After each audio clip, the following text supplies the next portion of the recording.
Hello there, ladies and gentlemen. And that's a text message. That's amazing. Great start to the show.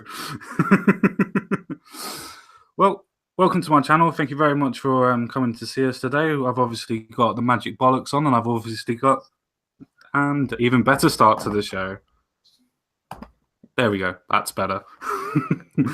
Actually tell what's going on. Right, we've got Magic Bollocks with us today. We've also got the Laughing Ogre with us today as well. So it's just a normal show, but on my channel, I've got my watermark on there as well. That's covering Magic Bollocks' face. So that's amazing. Quite happy with that.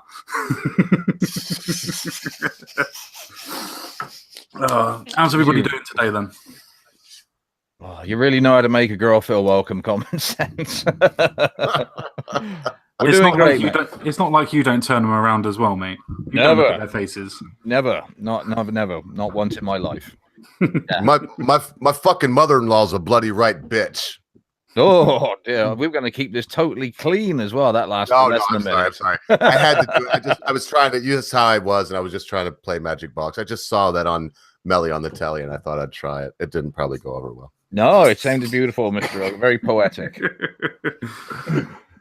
Right. Well, we've got a nice little story to start off with, I suppose, which is the Brazil story. But first of all, I need to actually make sure that I'm screen sharing before I actually do anything. Sharing, share. Oh, Brazil. There we go. Right, as you can see on this one, you got Lula. President's comeback campaign. Yes, the leftist icon is determined to run in October's election despite failing to overturn a corruption conviction, which I find very, very interesting for myself anyway. Another commie with a beard. They've all got beards. They've all got beards. They wouldn't be communists without a beard. Easy. All right. Oh, yeah, sorry about that, Ogre. Didn't see that. Hashtag not all. In this case. Hashtag me too. Yeah. All right. He's been raped. Right, okay, let's carry on. Right, leftist icon Luiz, I'm not going to say that, Lulu da Silva is determined to run in Brazil's presidential election, despite his failure to overturn a corruption conviction that will likely bar him from the race. He has full confidence of Brazil's Workers' Party and Labour leaders who insist he will be their candidate in October's poll, despite the threat of exclusion. That's interesting, isn't it? Brazil's Workers' Party and Labour leaders. Very interesting. I wonder why that was particularly thrown in there. All right. He has the full confidence. Yeah, we've read that. On Thursday, a Brazilian court approved the seizure of the two-term former president's passport on the eve of a planned trip by Lalu to Africa. The public, Lulu, I'm going to get these names wrong completely and utterly, even though it's the same name. 72 remains popular, although not everyone is convinced. It just goes to show the level of propaganda. If somebody that's convicted of corruption is still popular. Hey, somebody just showed up. Yeah, we got a guest. Common Sense. It's John, I thought he died. No, I'm here. I finally made it. Yay, on the offensive. How you doing, brother? I'm all right. I almost pulled off the same trick I did as Monday. I almost fell asleep again, but I didn't. So, yeah, it's good to be here, chaps. How are you all doing? Not bad. Not too bad, my friend. Not too bad. Really great. I'm glad you're here. You're a fit young lad that my wife likes, and she doesn't like most dudes on the internet. So I'm glad you're here when she listens back, except for Magic Bollocks and Common Sense Guy. but I'm sorry, but especially Magic Bollocks. That's what Thank I meant. you. But yeah, but she'll be happy to see that you're here whenever. For some reason, since you did your face reveal, she's just addicted to watching your content. I'm sure it's completely, above board. It's definitely to do with your content, nothing to do with your face on the offensive. Nothing to do with that. Yeah, sure. Well, thank you very much for coming on the show today, my friend. As I'm sure I've said to you before, I was wanted to talk to you about, should we say, how the internet seems to be shifting to a right-thinking mentality. Yeah, very interesting, isn't it? It is. Do you think that that's actually happening, or is it just a couple of channels? I actually honestly think that the internet in itself is actually perceiving to have a shift. I think more and more people are accepting the point of saying like race is real and things like that. And I think that's a major issue that was stopping people from going over to the right, for instance. And I think a lot more people are accepting the basic ideas, not necessarily the full frontal right ideas, but just the basic ideas and premises of things. And I think that's where everybody's leaning to that way now.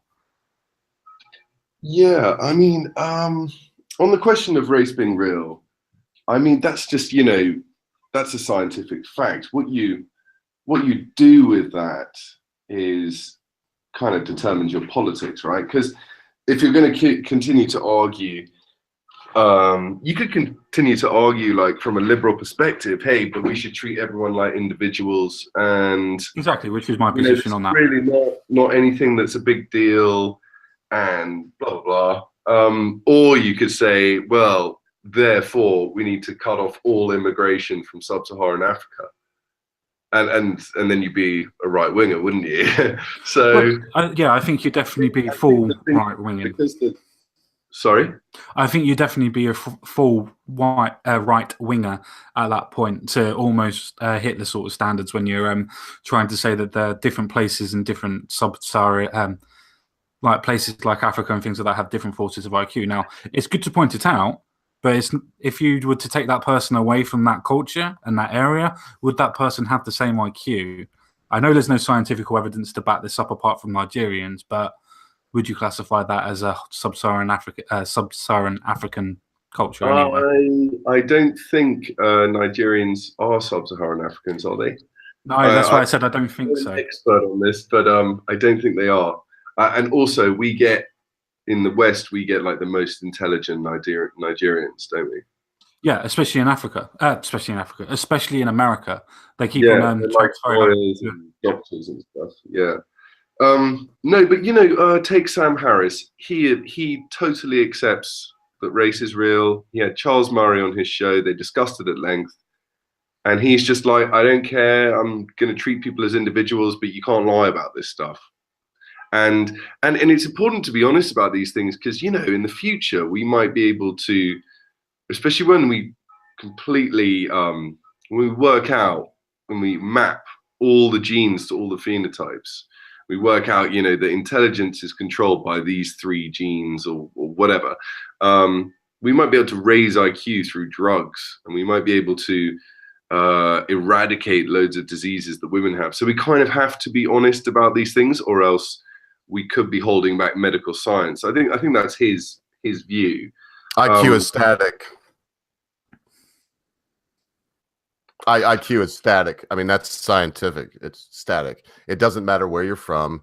They have regional IQ tests that will adjust for that. If your IQ is, if your IQ is 78 when you're 15 years old or 12 years old, I'm sorry, but your IQ is going to be that for the rest of your life. It's just the way it is. The idea that it can be changed. That's true now. No, that's true now. I know, but you said drugs. I thought of, I don't want to take too much time, but I thought of a person named Pinkwater. Pinkwater is the author's name. And he talked about a time in a book that I liked when I was a kid, when we may be able to eat a breakfast cereal or possibly a gooey cheese pizza with the right combination of what he called them as vitamins and amino acids, but in this case, drugs that may make us smarter or possibly allow us to learn trigonometry while we enjoyed our morning, toasted oats. But that, other than that, in lieu of that, a drug that will make us smarter, our IQs won't change.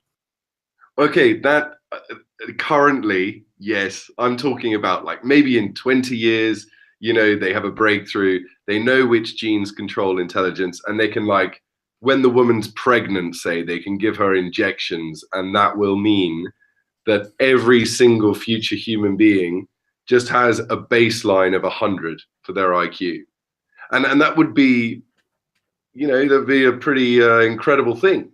And if we're going to deny that IQ exists and that intelligence is genetic, we're never going to allow this kind of research that's required to develop those kind of medical breakthroughs. I don't see why, I'm pretty sure we will get to the stage where parents can say, yes, I want blue eyes.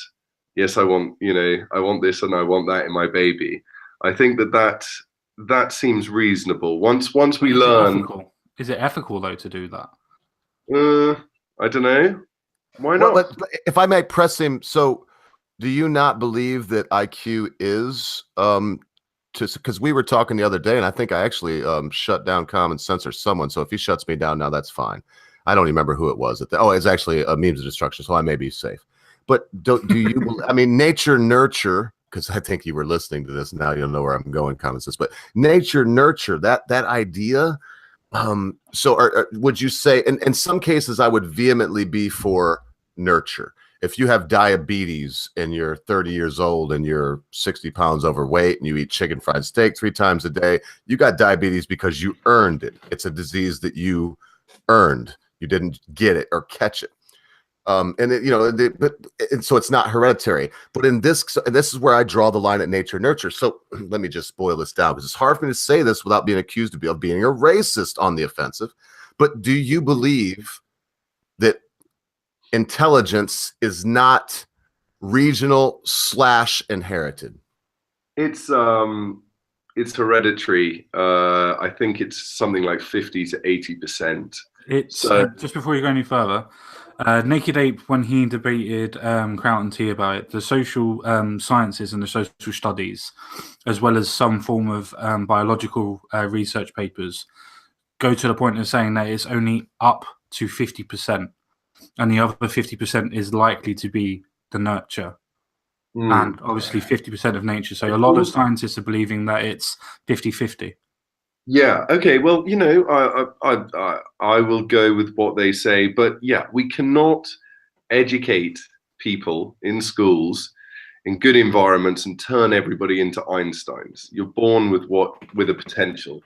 Cheers. That made it clear for me. Thank you, sir, for that clarification. Yeah. So I'm basically on board with the honest scientists who say, yeah, it's hereditary, and you cannot turn yourself into an Einstein. And obviously, if you abuse a kid, you can lower a kid's IQ by abusing them, and by if a child is born in a famine, they may never reach their potential IQ.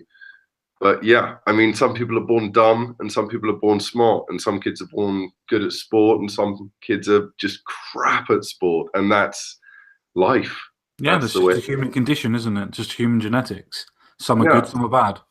And different population groups that have been in isolation from one another for thousands of years are phenotypically different in a multitude of ways, and that is also life. And one of the ways that the groups differ is in their average intelligence. And no two population groups are going to be the same. Well, no two people are going to be the same, even in the same population groups. Sorry, I missed that, mate. I said even in the same population groups or the same ethnic groups, there's still not going to be two people that are the same.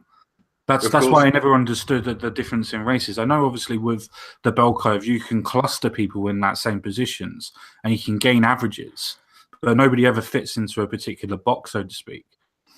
And I think a lot of people always forget that. I mean, it's easy to describe people as that, but people never normally go, oh, they were really smart scientists. And I think people forget that.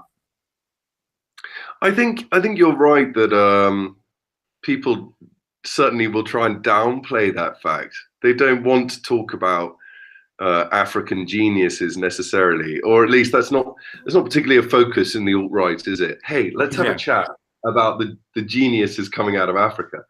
But just a quick question. It's understandable. I think this sort of why the group average is understandable. When you look at certain countries that have huge problems, mass poverty, very little infrastructure, and you're trying to make an immigration policy, it is understandable that people think, look, let's just be realistic about what this group is like and say, you can't come here. And I know that that's a bit harsh, but or at least limit them so only a small amount of refugees can go. And why is it so many refugees flounder to one particular place?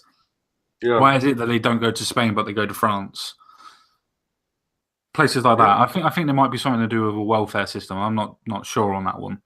Well, I think that one's easy common sense, is because France is a lot nearer to us than Spain is. They also have a welfare system as well. I was being facetious when I was speaking. Yeah. Oh, I think it's whatever one's got the closest to the most generous welfare system, obviously.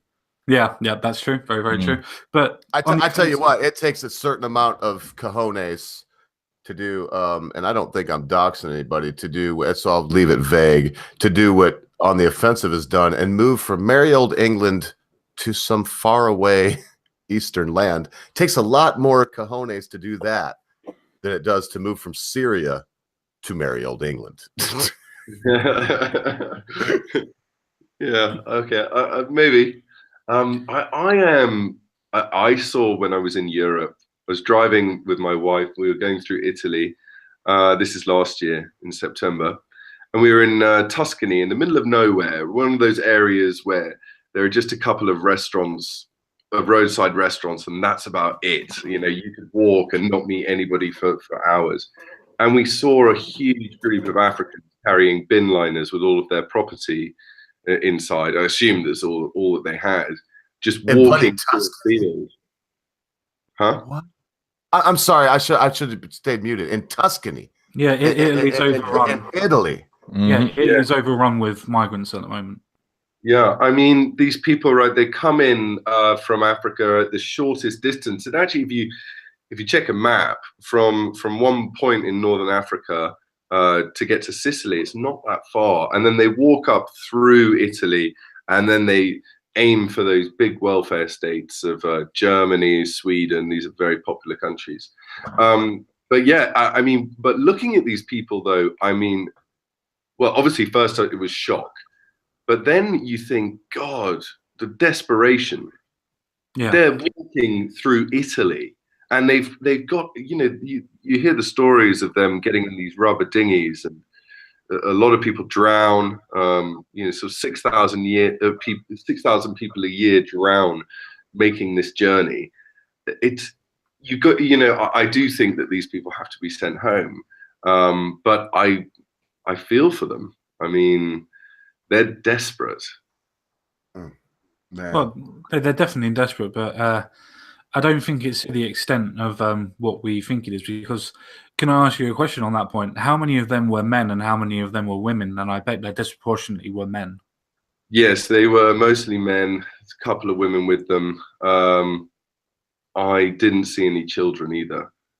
See, that in itself just makes me question, well, fair enough, I can understand desperation, but surely that would be desperation of taking your family with you and trying to make a better life for your family, not just for yourself. Well, what they're doing is that they're going to get a job, or they're going to, well, more likely they're going to become, they're going to get asylum, and they're going to become sponges on the state, and then they'll be able to bring their children over safely, and the German taxpayer will pay for it. I think I read the other day that something like 800,000 people may be eligible for asylum via family reunification laws in Germany by the middle of this year. So all these new migrants will then be able to say, hey, you know, I've been here for a while. Can I bring my family over? And they'll be allowed to do it. Yeah. So this is where the men go first. The men make the journey, settle somewhere. Maybe they get work, maybe they don't. I think usually they don't. And then they bring their family over safely, and that gets paid for by the German taxpayer. Yeah, just bonkers, yeah. What are the actual employment? Sorry, Mr. Yeah. What are the employment prospects of these supposed refugees? Because I've seen stats that say that only 2% of the migrants that actually brought in 2015 have actually found work. Was that a question to me? Yes. Not good, I'd say. Their employment prospects, not good. I mean, we have service economies. I don't think we really need very low-skilled, uneducated, and let's be honest, in many cases, low IQ people coming in to, you know, what can they do? Manual laboring jobs? There's not a lot of them around. At least in England, there aren't. And No, even if there was, it would be a case of it would be the national population wherever they would be to be able to take up the labouring jobs anyway. But because they're there, that means that the labouring jobs are no longer taken up by the national people that are there, which means that more people are now unemployed. Yeah. Oh, and here's another issue. You take a lad that grows up. I'm so off on my town names in England, so I hope I hit this right. Suffolk, I think that's a little town. You take a farm boy. Let's just say a farm boy in England. Okay, he goes to a small public school. The whole time he's working, he's raising sheep, but he's also working on the tractor. He's working on the truck and the car and everything, and the four-wheeler. Everything. He's keeping it. He learns to tinker. That's a wonderful English thing, to tinker. It is too. You lot have invented bloody everything by tinkering. So he learns to do these things. So now he wants to migrate to the city, but there's an issue with identity politics. He's confronted with a lot of other people that are there that may fill a quota. Now they may have no appreciable skill whatsoever. They may, I mean, we could even leave IQ out of it, but I think that was a wonderful point on the offensive. But let's just leave that out of it and say that they grew up in a mud hut. With all due respect, hey, people gotta live with their live. Just so I don't want to say that again, but just bear with me. They grew up in a mud hut. They grew up with donkeys and horses and shanks mare, as we say. In other words, their own feet and legs to move them, thus and yon, and hither and yon. They don't know how to work on tinker. That tinkering to them was fashioning an old rubber tire into sandals that they could wear with a soda bottle for the thong and for the toes. And so when we look at this, it's a double negative in all kinds of ways. These people, let me make it very brief. These people could also be creative and could do things in their own communities, but they're exported to other communities that can't use them. They have people that could fill all the places that they could fill. And in the end, it is a complete net loss for everyone. That's my humble opinion. I think you're right. Yeah, we've heard of the phenomenon of the brain drain. Yeah, which I think is true. I mean, the average IQ of these nations is probably lowered by the fact that a lot of the intelligent people leave, and these countries desperately need smart people there to help build them. And none of these people are gone. But you're right, Oga, the idea of what they've experienced, what skills they have. There is a huge gap between your average Somali and your average Brit. Well, if I may press you, would there be any solution for this? Because we see this happening where you're at, there's not a bunch of English people flooding in there. I doubt it's even an issue. They probably have something in place. So maybe from your own experiences, is there a measurement we could implement that would stop this problem, draining their intelligent people and destroying our Western culture? Well, last time I was on your show, I was just like, we need to have some mass deportations, and that was definitely not very popular. But I don't think there's really any other way to get. I used to think, God, that sounds harsh as well. And it's it sounds fascist, doesn't it? Yeah, round them up, get rid of them. But I'm not suggesting we don't treat these people with dignity, or that we are mean to them or whatever. But you can't just allow hundreds of thousands of people to flood into your country, especially the ones who come in illegally and who are making very dubious claims for asylum. And I don't really buy it that any of them are refugees, to be honest. I think most of them are economic migrants, and yeah, they have to go home, and we can send them on their way. I mean, they don't have a right to be there, right? I live in Vietnam, as has been brought up earlier. I don't have a right to be in Vietnam. I'm allowed to stay here by the Vietnamese government because I follow visa rules and I follow their laws and so on and so forth. If at any moment the Vietnamese government decided to remove me, I don't think I'd have a logical or a moral leg to stand on if I was to start, well, I've got a right to be in your country. I don't have any right to be here. I'm not Vietnamese. Well, and besides, they'd throw you out anyway. You know, it's only Western countries that get hectored into that kind of mindset. If you tried that in Vietnam and you were like, but I've got rights, and now you've broken the law in some way, you've overstayed your visa, they laugh at you, stamp your pass denied, and kick you out. That's simple as that. And why not? I don't think that's a bad thing, by the way. I think that is the right of the government of that nation, and the government should be putting its citizens first, and to allow such mass importation of people is removing the freedom of self-determination from the citizens, because nobody wants their community to turn into a Pakistani ghetto or a mini Somalia. Nobody would actually choose that for their community. And from a libertarian perspective, we believe in freedom of association and the right to include and exclude whom you please. So when that comes to a community, well, they don't want their town turning into mini Somalia. You are denying them their right to self-determination if you allow this mass immigration, which is, a moral crime against the people of Britain. It's a moral crime against the Germans. So do you think those grounds, really sort of deportation is sort of correcting the record? That's fine. Do you think that with what we're actually talking about, do you think that's the reason why people, at least on the internet at the moment, and the reason why I say the internet at the moment is because more people are more confident to be able to talk on the internet because of anonymity. But do you think that's the reason why people are shifting towards a right view? Because if they go to the left and stay with the left, then they're going further to this multiculturalism, where they don't actually want multiculturalism anymore. They want to make sure that they have work for themselves and be able to look after themselves in their own nations. And I think that might be the reason why people are going to the right a bit more, just purely on immigration politics. This guy, Magic Bollocks, you were about to say something.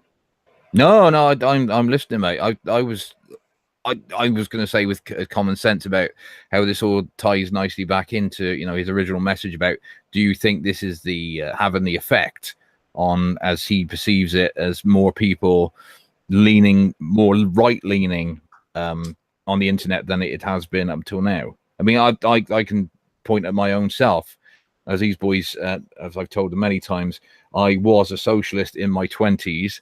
And now, as a man in his late 30s, I am anything but. I would consider my politics these days to be centre-right. And I would say that is mostly because of stuff I've learned thanks to the internet. And cheers. With what all this happening, especially in Europe, or has been happening, when you get sort of like the left in the West now, which is a combination of corporatist, lobbyist interests and just far left Marxist morons, I think it's getting harder and harder for the average person to associate with the left, because they just don't buy into all this shit that apparently we need to let all these people in. We need these people because we've got all these job shortages that we don't have. And I suppose really the right is becoming in a way a sort of like a natural home for the disinfected, say, working and middle class, I suppose. Yeah. And the silliest argument of all is we need these people because it's enriching our countries. Oh, and that is so clearly a lie. It's just so, really, how are we being enriched? With higher rape rates, with more violent crime, with acid attacks, with gangs carrying knives, intimidating old women, with entire communities leaving the places that have been their communities for hundreds of years.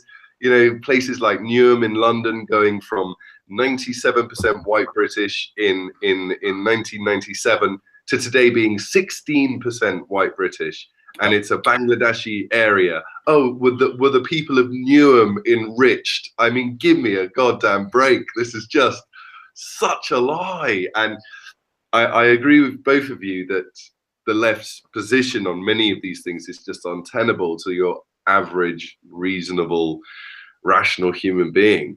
But I'm not sure if we're really, I like to say positive, and I'm a real right winger, so I'm always like, come on chaps, we're winning, but I'm a little hesitant to say that the internet is going right wing. Maybe in our circles, What about in a Europe then? few What about days. Europe then? As there's over 7 countries now that want to leave Europe and is against the idea of open borders and open immigration.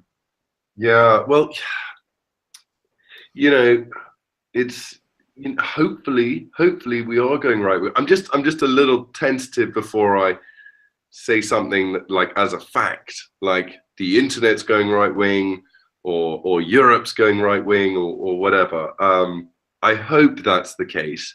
It does seem that I think even a lot of lefties don't want all these people in their countries either.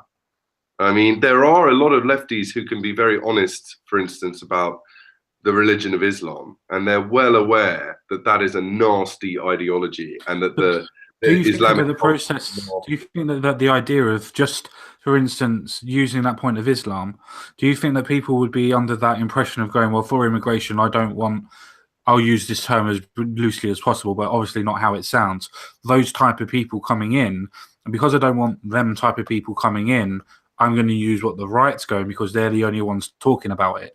And it's not necessarily a conscientious shift, but almost a force of a shift, because they're the only ones talking about it. I'm willing to do something. Maybe it depends. It depends on a lot of things. But it's easy to be blissfully ignorant to a lot of what's going on with regards to the migrant crisis if you yourself are not affected. So my parents, they live in a really nice village in the English countryside. There are no migrants there. Everybody's a white Brit. You walk around and people say cheerio, when they say goodbye, right? People say things like that.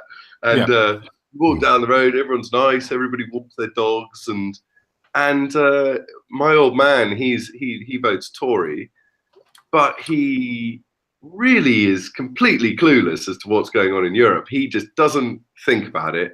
I bring up things about, like the rape in Cologne and stuff like that.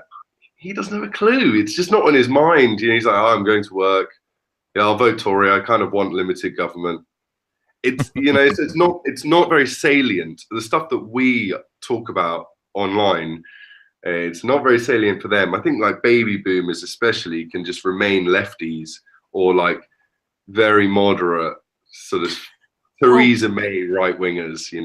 I think that's a little bit weird, because on a certain person that we've had on the channel before, who used to be one of our co-hosts, I won't say the name, but I'm sure everybody understands who I mean by that point. Most of his demographic are people that are slightly of an older disposition, not necessarily baby boomers, but people that are in their 40s and 50s.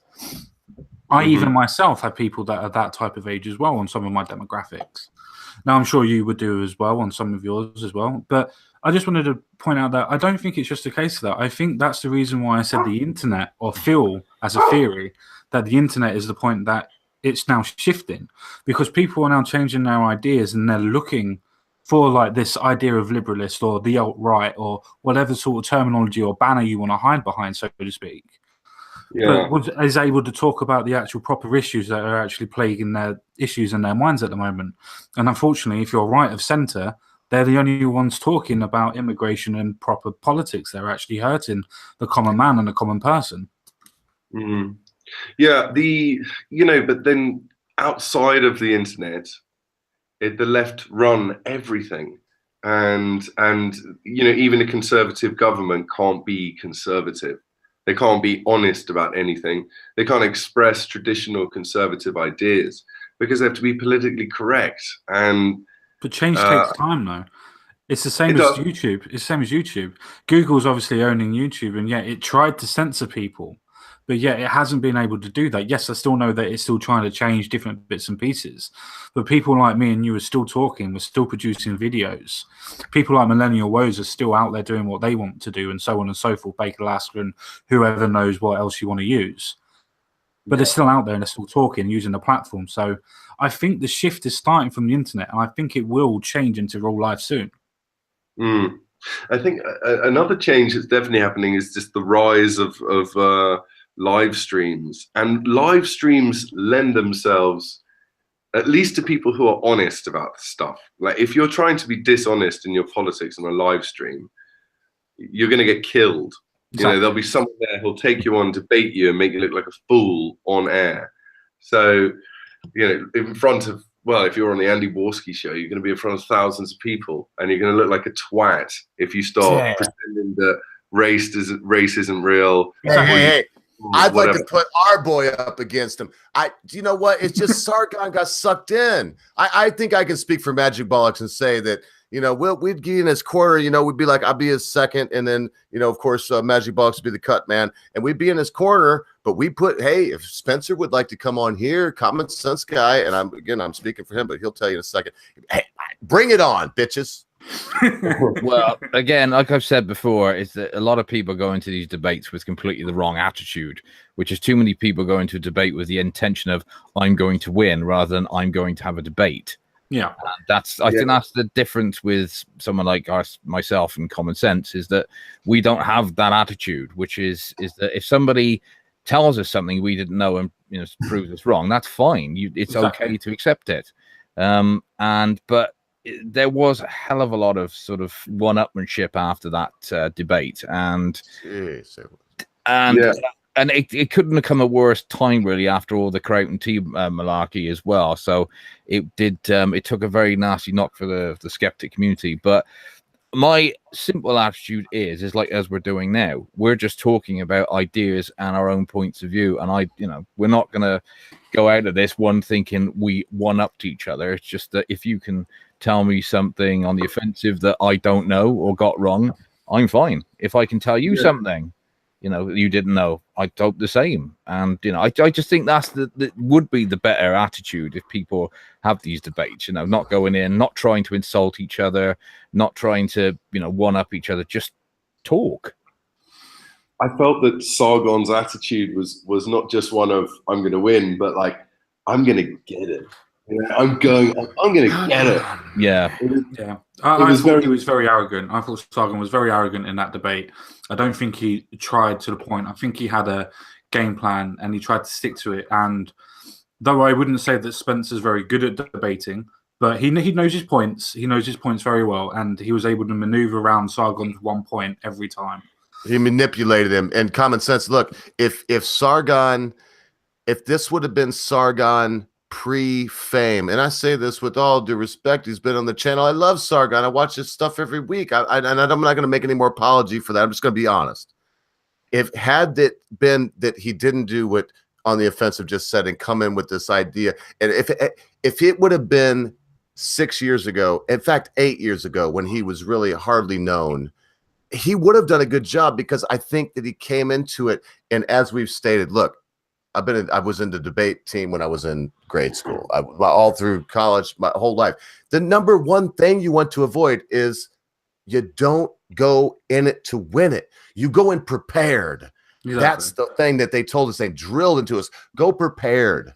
As long as you're prepared, you have your tort and your retort all ready. Anyway, there you go. No, I completely agree with you. I was just saying, from my honest opinion, I'm obviously not a Sargonite per se, but I'm close as you could do without throwing the name out there. But I would say that I don't think Sargon did very well in there. I think at best he did a draw. I don't think he won. Don't think he won the debate at all. I think he was very poor in the debate. Oh, he lost because he went at it at an emotional angle with a guy that basically has emotions on his side, and he's very experienced. Yeah, and what I was trying to get at was trying to say that I think that this will actually help Sargon, where people actually say, oh no, he's falling now. I think this has made him re-motivate himself to be able to actually reevaluate his positions. And I think that's where the liberalist movement's come from. Though he hasn't necessarily gone anywhere, but I think this has helped him. And I think it's made him realize, and everybody else realize, he's just a man. He's not God. He's not this omnipotent leader that knows everything and knows all. He's just a bloke. He's just another man. And I think that's actually probably made more people realize that, yeah, he's just a man and we can all do what we can do. And I think it's helped the community more than actually him winning the debate. Best point that right there. Best point. Can I just ask On the Offensive a little question? It's slightly related to what we were just talking about before. If I was to ask you, what do you think the actual motivation behind bringing in the mass migrants from Africa and supposedly Syria. Do you think that was a calculated move by our establishment, or do you believe that, as some people do, is that Merkel just couldn't bear to take the negative press that would come with refusing to let these supposed refugees into Germany? I think, I don't know. It's very tempting to fall into conspiratorial thinking on this. There's definitely a group who exist within our establishment of people who are of the ideology. You know, they ideologically are egalitarians. So George Soros. Right. Well, he would be one. I think that, you know, Jeremy Corbyn is probably another. Oh, yes. Jeremy Corbyn thinks that there's any real difference between. I don't think he gives this much thought. The incredible.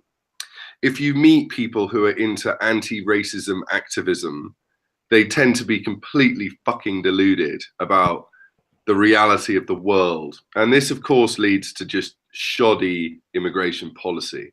And I think that there's also, just ideology aside, just people want to be nice, don't they? So they can, you know, kind of get bullied and badgered and not want to seem too mean.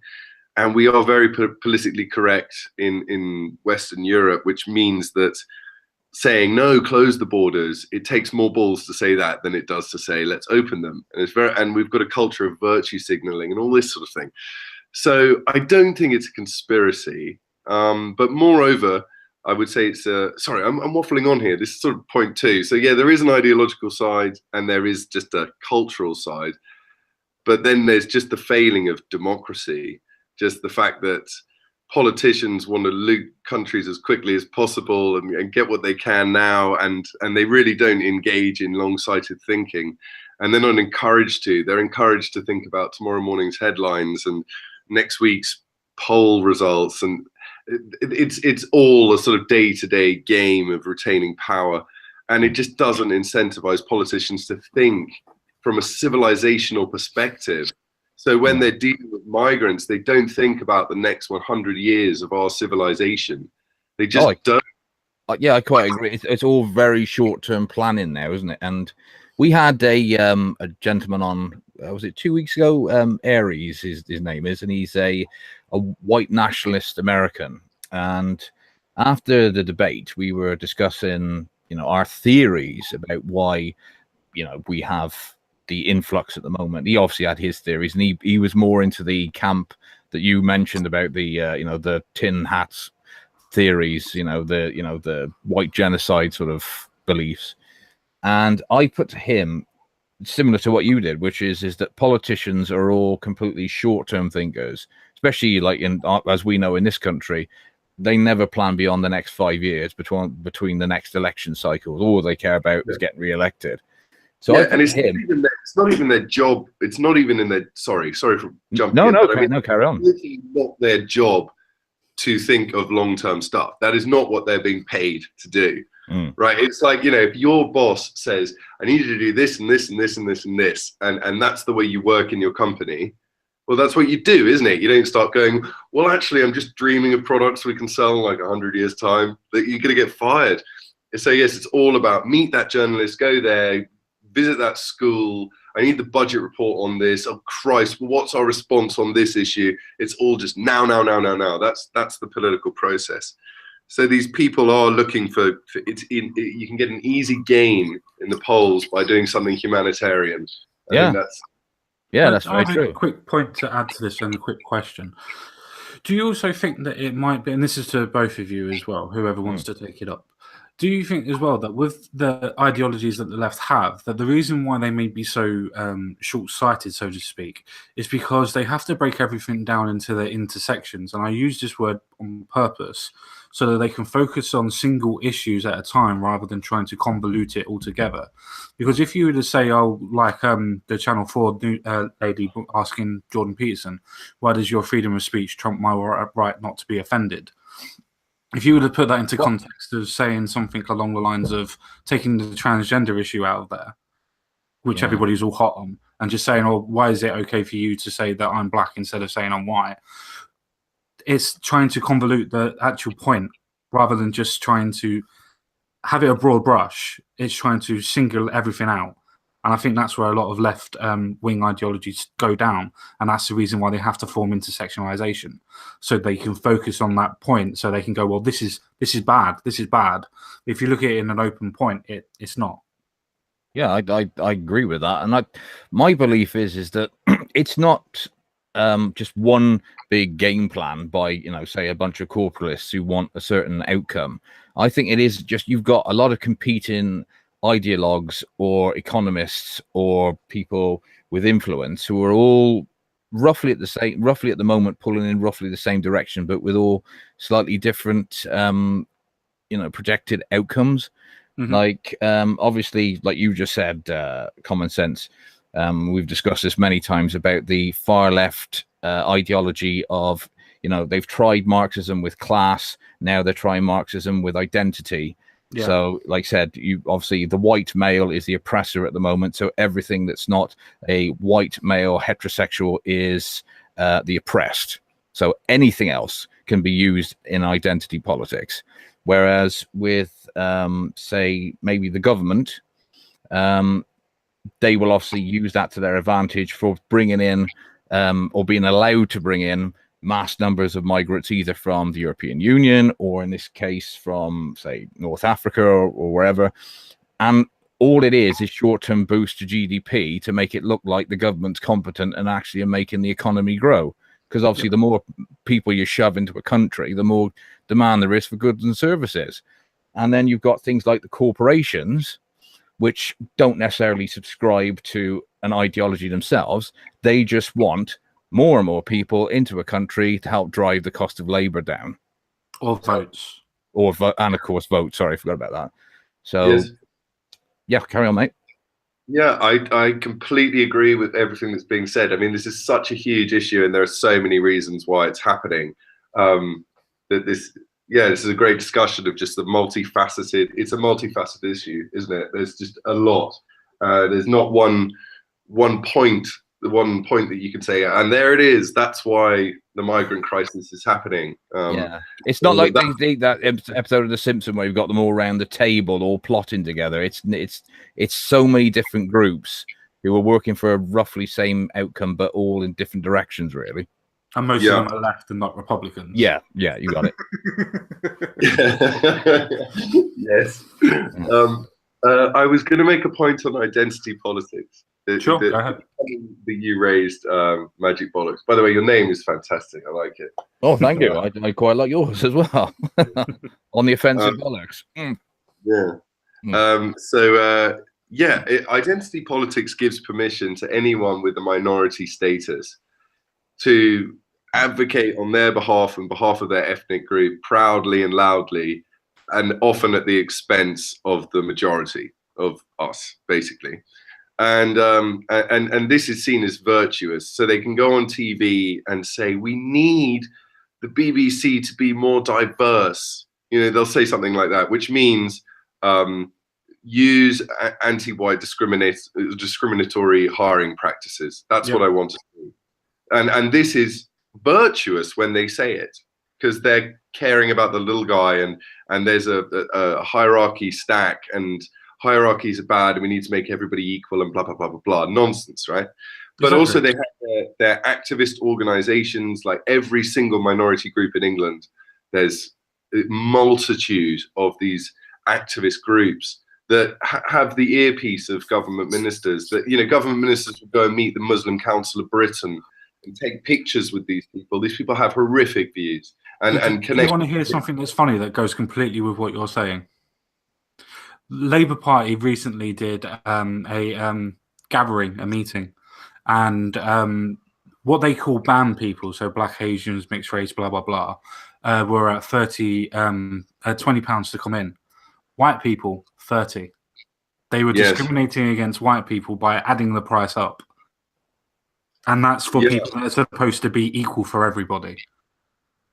Yes, it's disgusting to us, but okay. But the thing is, these activist organizations are getting the earpiece. These people all want more migrants. And they've been given a lot more political sway because of identity politics. That was the end of that point. That was what I was going to wrap up with. Yeah. And it's, again, it's working to a means by somebody else, isn't it?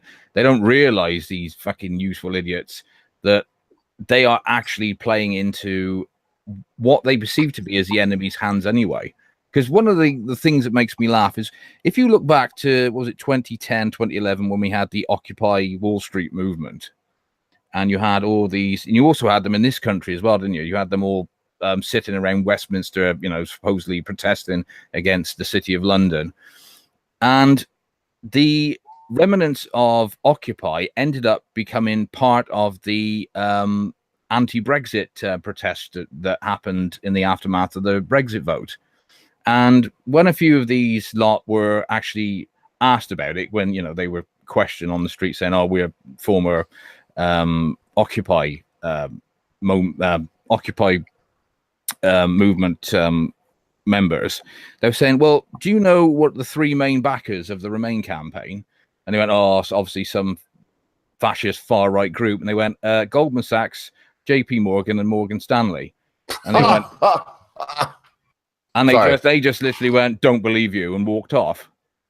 So the whole hypocrisy of it, which is they will support anything that they're told is a left-wing cause. They don't give a shit who's behind it or running it, even if it goes completely counter to their narrative. Yeah. I think you're right that it's much easier to be a lefty if you're not really engaged in deep political thought. I think it's much better to be a lefty these days if you've got the money to afford to be, isn't it? Because you can also afford to be a socialist. Yeah. You can be a Lily Allen or a Charlotte Church or a Gary Lineker or any of these other wankers who can go on Twitter and virtue signal all day, knowing that none of these things they're calling for will ever affect them at all. No, and we call them limousine liberals also. Common Sense. Yeah. Bastards. These lily-livered, sycophantic, simpering, rictorous, flashing, just the unbelievable mewing mass of Hollywood that comes out there. It's like you see a field of zombies coming at you, and yet there's this one that you never dream. Suzanne Summers stands up and says, you know what, I like to see my country doing good. It'll probably end my career. And she may have been joking, because the last thing I knew is Thigh Master, because we could all see Camel Toe, was the last thing she ever did. But she's there, and it's just, oh man, I don't know what else to say. No. I find it really interesting that you bring that up, because I find that absolutely an extremely massively good point. Whenever the left want to endorse something, they go to celebrities. Whenever the right want to endorse something, they use themselves and say, I'm backing this, the politicians themselves. And I think that shows you the difference in character, that they're willing to put their name behind it. To quote good old George Foreman, I'm so proud of it, I put my name on it. Yeah. And we've just recently had George Foreman on the show. He now goes under an reality's temple on Earth. But look for him again, and he still sells them grills. Old Magic and I and him were talking the other day, and Magic said, you know, George, Big George, do you still sell them grills? And he just said, oh, yeah, Pinky, I do. Just make sure you don't tell people I'm Big George Foreman. But we're trying not to win, but it's too late now. I remember that one when he's on next, Mr. Ogre, and I imagine he'll be gone in seconds. At least wait till the end of the debate for that one, please. This is all I have to say. Yeah. Has anybody here seen On the Offence's video where he was actually talking to an ex-Marxist? Yes. Yeah. Yes, I found that video fascinating because of the fact that seeing it from somebody who's actually been in there, and his own admittance about how close-minded the whole movement is that once you're in it, that's the way you think, and you don't question any of the ideology. It is right, you follow it, and you will not be deterred by any other thought. And it's almost like a religion, isn't it? It is. I felt very sorry for him, actually, when he talks about how many years of his life were made miserable by it. And that was one of the most surprising things for me, because I would have thought, being a Marxist, would be you'd feel great about yourself. Aren't I virtuous? I care about the little man. But no, to the contrary, it's apparently miserable in anything that I believe he says something like, anything you've got, someone else must be suffering or deprived of. Yeah. Because everything is a zero-sum game to them. I know it's the ideology of self-loathing and not allowing yourself to be happy and enjoy life because your happiness means someone else is suffering. Yeah. What a miserable existence. Lads, I'll just be back in 2 minutes. I need to hit the toilet. All right. Oh no, Yeah, no worries. no We're probably all going to have a little leg stretch in between. I just want to take this little bit of time, if I may. Common Sense, but can I have like 2 minutes? Yeah, I'm just so honored to be here, and on this. Common Sense Guy has done some other live streams, but as far as having a proper crew and running it and having a proper guest and the whole 9 yards, starting the show and the guest shows up late, the whole 9 yards, I'm going to tell you, I'm not going to ask you to press 1 or anything. I'm just going to say that if you enjoy this stream, I'm sorry if I didn't promote it enough. I hope that everyone that would be here is here that I could have had something to do with. And B, if you enjoyed it, just go on ahead and, make sure that other people that I may have missed know. And let's make sure that we remember Mondays will be on my channel as soon as possible. As soon as Bollock says go, Wednesdays will be on his channel and Fridays will be here. We will have an eclectic variety of things for you to peruse. As you can already see, Common Sense Guy's channel, the church will be completely different. On Bollock's channel, church will be completely different. On the Ogre's channel, will be completely different. So we really hope to open up this new variety for you. We really hope you enjoy. So that's all I had to do, Common Sense. Thanks for allowing me that little bit of housekeeping. Also, if you did notice, there's no super chat here, so I will do this one more time. I need more subs. Yeah, make sure that you sub, of course. Go and tell another 800 of your friends to sub immediately. Yeah, but I'm also going to do this, and I don't even have to talk about what it is. You'll see that's there, and it's no pressure. If you got an extra £5, throw the extra £5. If you don't.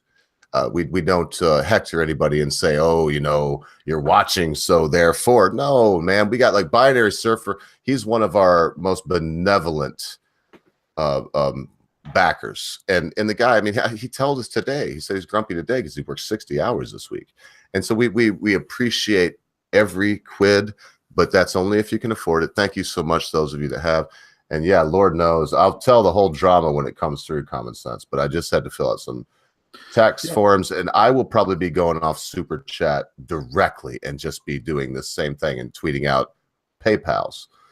So then that's the end of the housekeeping. Thank you very much. No worries. I'd just like to also thank Binary Surfer for coming on Monday's live stream as well, for talking about Sweden and going through some of his personal stuff. And just he was brilliant. Yes. I said, you read my mind there, Common Sense. I was about to say exactly the same thing. I said, Binary, you're welcome on any other time, because that was very fascinating little insight that was. Plus he had like a very... Plus the fact he's got a fantastic GCHQ voice. It's very mysterious, right? Like it does. He sounds like a proper spook to me. So, Yeah, one would say he's undercover, wouldn't he? Well, he sounded like it was like he had that kind of voice, which is I won't be long, lads, because they're coming for me.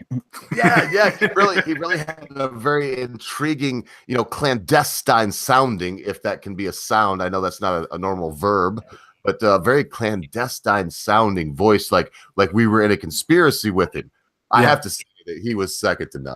But that's the thing, though. Technically, we were in a conspiracy theory with him, because it's not being bloody reported, is it? All the stuff that's going on in Sweden is just not being reported.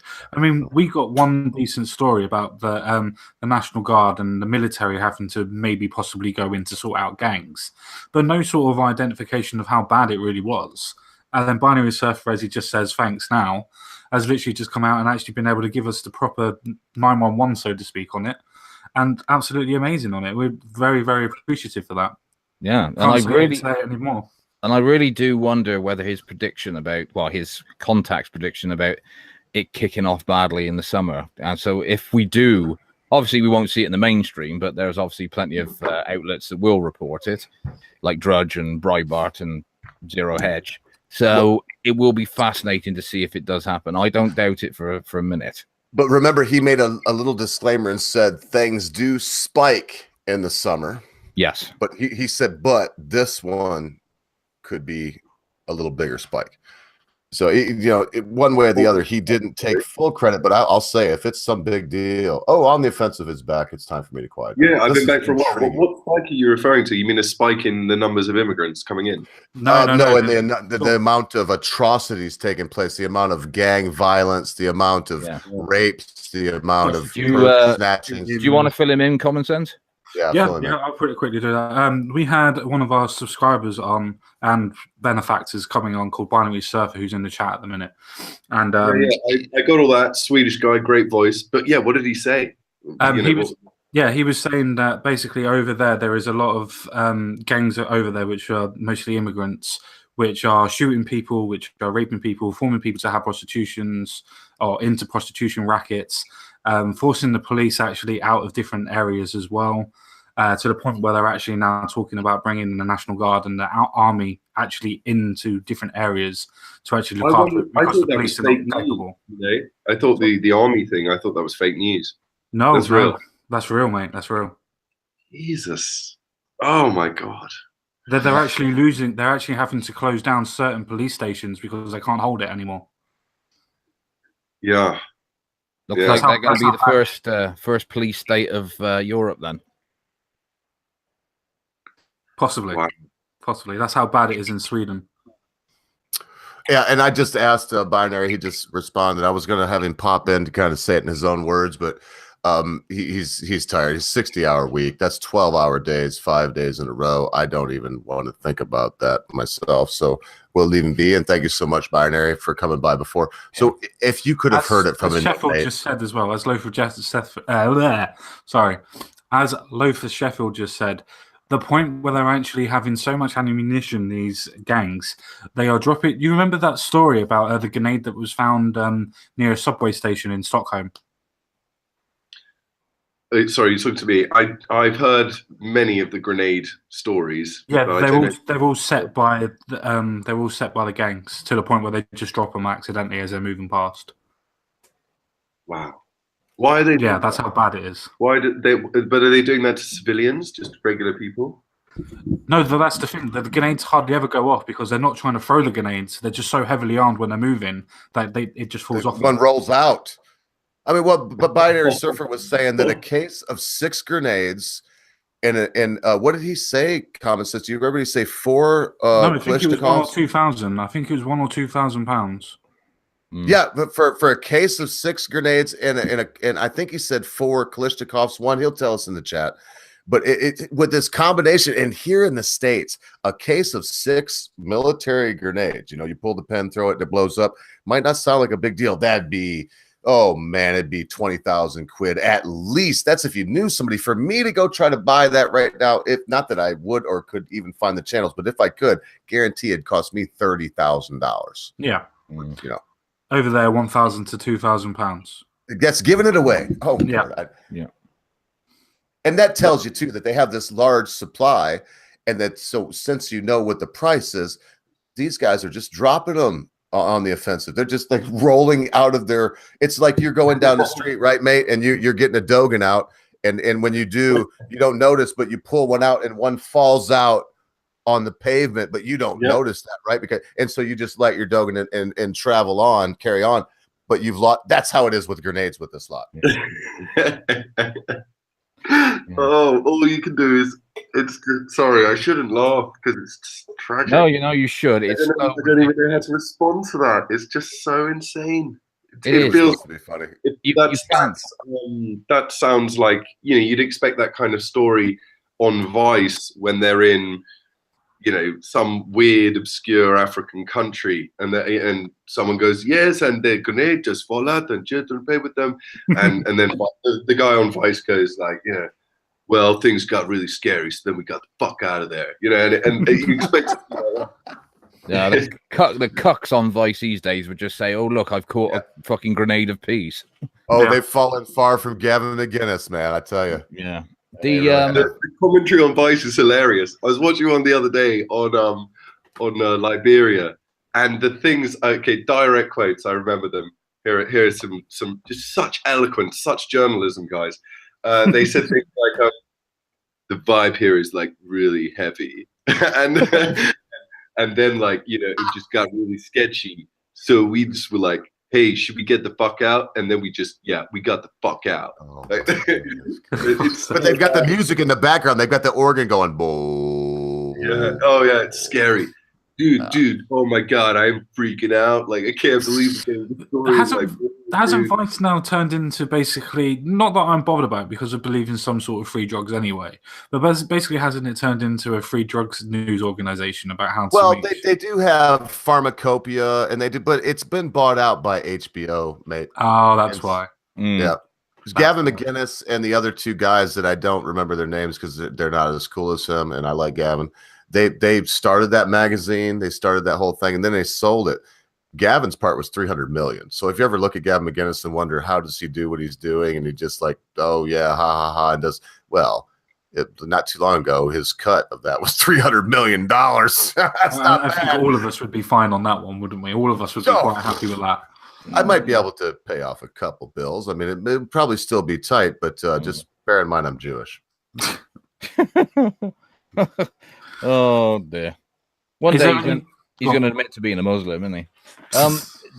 One other question for on the offensive, and this is slightly off topic, but what do in your various travels in the Asian continent, do you ever sort of talk to them about how they view Europe at the moment, and what's their sort of opinions on what's happening? Because there's obviously that famous word that the Chinese have developed for the white left that I can never remember, that they now use for online mocking of the West because of it's called idiots.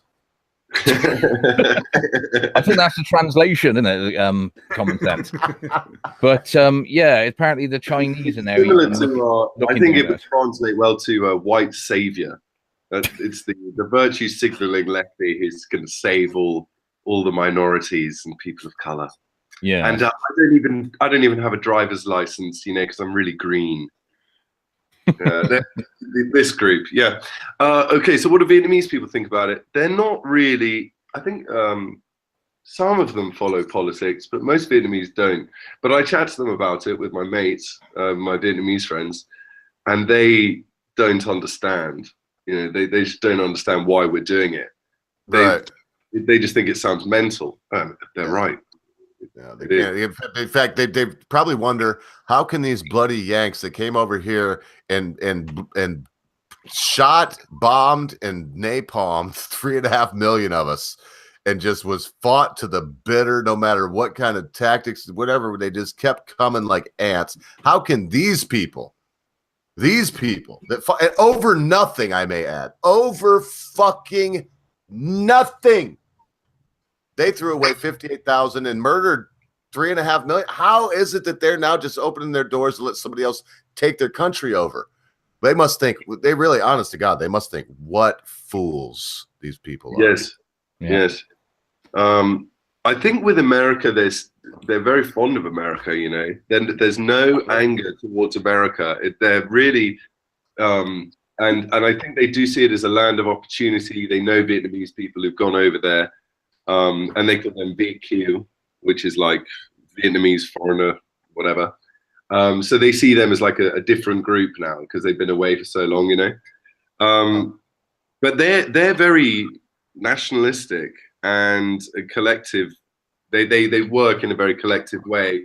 They're really, really peaceful to one another on the whole. I mean, obviously there are fights, but they're very helpful to one another, and they live in very close-knit neighborhoods. Everybody lives with their family, pretty much. Big households full of people, grandma, grandpa, and they live well. They live happy lives. A lot of people think that Vietnam is like really underdeveloped. It's not actually at all. I mean, in the countryside, you do get quite simple living, but I mean, most people. But that richness of life you're talking about, you can't buy that. Huh? The richness of life you're talking about, though, and carry on, you can't buy that. Even if they're a little underdeveloped. I mean, that kind of life that you're talking about. Oh my goodness. Yeah, I admire them greatly because a lot of them can afford cosmopolitan apartment living and reject it. They don't want to do that. So you'll meet a lot of like rich young Vietnamese doctors and lawyers and entrepreneurs, and they're saving up to buy land to build a house so all their family can live together. That's like the dream. That's the dream. It's so family orientated. I admire it greatly. It's something that we've really lost in the West, because we used to be so much more connected to our siblings and our parents and extended family, what we now call the extended family, that you can't really translate extended family. They're like, what do you mean? Like a cousin you never met? Like, you're like, no, well, no, you mean like, you know, grandparents. They're like, that's family. Yeah. You know, I taught English here, so I'd ask things like, you know, who's your best friend in your family or whatever, or who are you closest with in your family? And you get odd answers. Oh, my uncle. And you're like, what? You know, in England, no one would ever say their uncle. Like, hardly ever. That's quite common here, because they will have grown up right next door or in the same house. Yeah. And, you know, big happy families. It's nice. That is kind of like our old communities, isn't it? And like, you know, in the 50s and before, really, and especially before the war, we had a lot of, you know, families all living in the same street and all dependent on one another. Yeah, and just after as well, up to the 60s, they were all mostly together and had to as well because of rebuilding. Yeah. Well, it's funny because they talk about breaking. So I was going to say, even people on the same street from the late 40s to early 60s were still living in the same houses, in big houses on the end of the street, because they were waiting for things to get rebuilt. So that was a level of community back in the day. But as everybody said on the panel, we've lost that simply because of multiculturalism, because we don't want to know where our neighbours are anymore. We haven't got the opportunity of buying a house next door to keep things in. People have to move hundreds of miles away sometimes, or at least tens of miles away. But even then, at a distance. Even then, common sense. Have you noticed with even if you live in a street, I mean, as I do, I live in a street that is still predominantly the white British, but compared to if you talk to somebody of, say, a generation ago before, you know, they would know pretty much all their neighbors.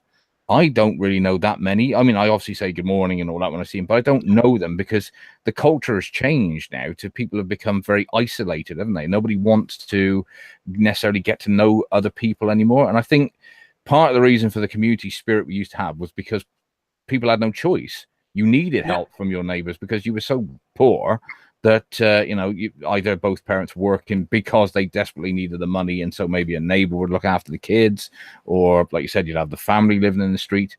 And maybe with the prosperity of the West from, say, the 60s onwards, it's kind of made us all a little bit, you know, we don't need that anymore. So we sort of became a bit isolated. I think as well that it's also been the case of propaganda that's come out of going, oh, you don't know what your neighbour is. He could be a paedophile, he could be a rapist, he could be anything. Oh, yeah. And it's generally a he, normally. Yeah, stranger danger. That's what they started over here. Yeah. And I think that's exactly the same in any Western culture where we've gone down that road. So we don't want to get to know our neighbours, because if we get to know our neighbours, we might accidentally know somebody who we shouldn't know. And you know, the bloody shame of it is some people will get diddled when they're young. You know, it's just the way it is. But that's just the case that, unfortunately, the predatoristic points of those type of people, it wouldn't matter if they were next door or at the school. I mean, if you look at somebody like Ian Huntley, he'd become a fucking janitor, for fuck's sake. Well, our Jim will fix it. Yeah, exactly. Generally, they find positions where they can do things. So it's not a case that that's going to be something that's going to matter if they're next door or not.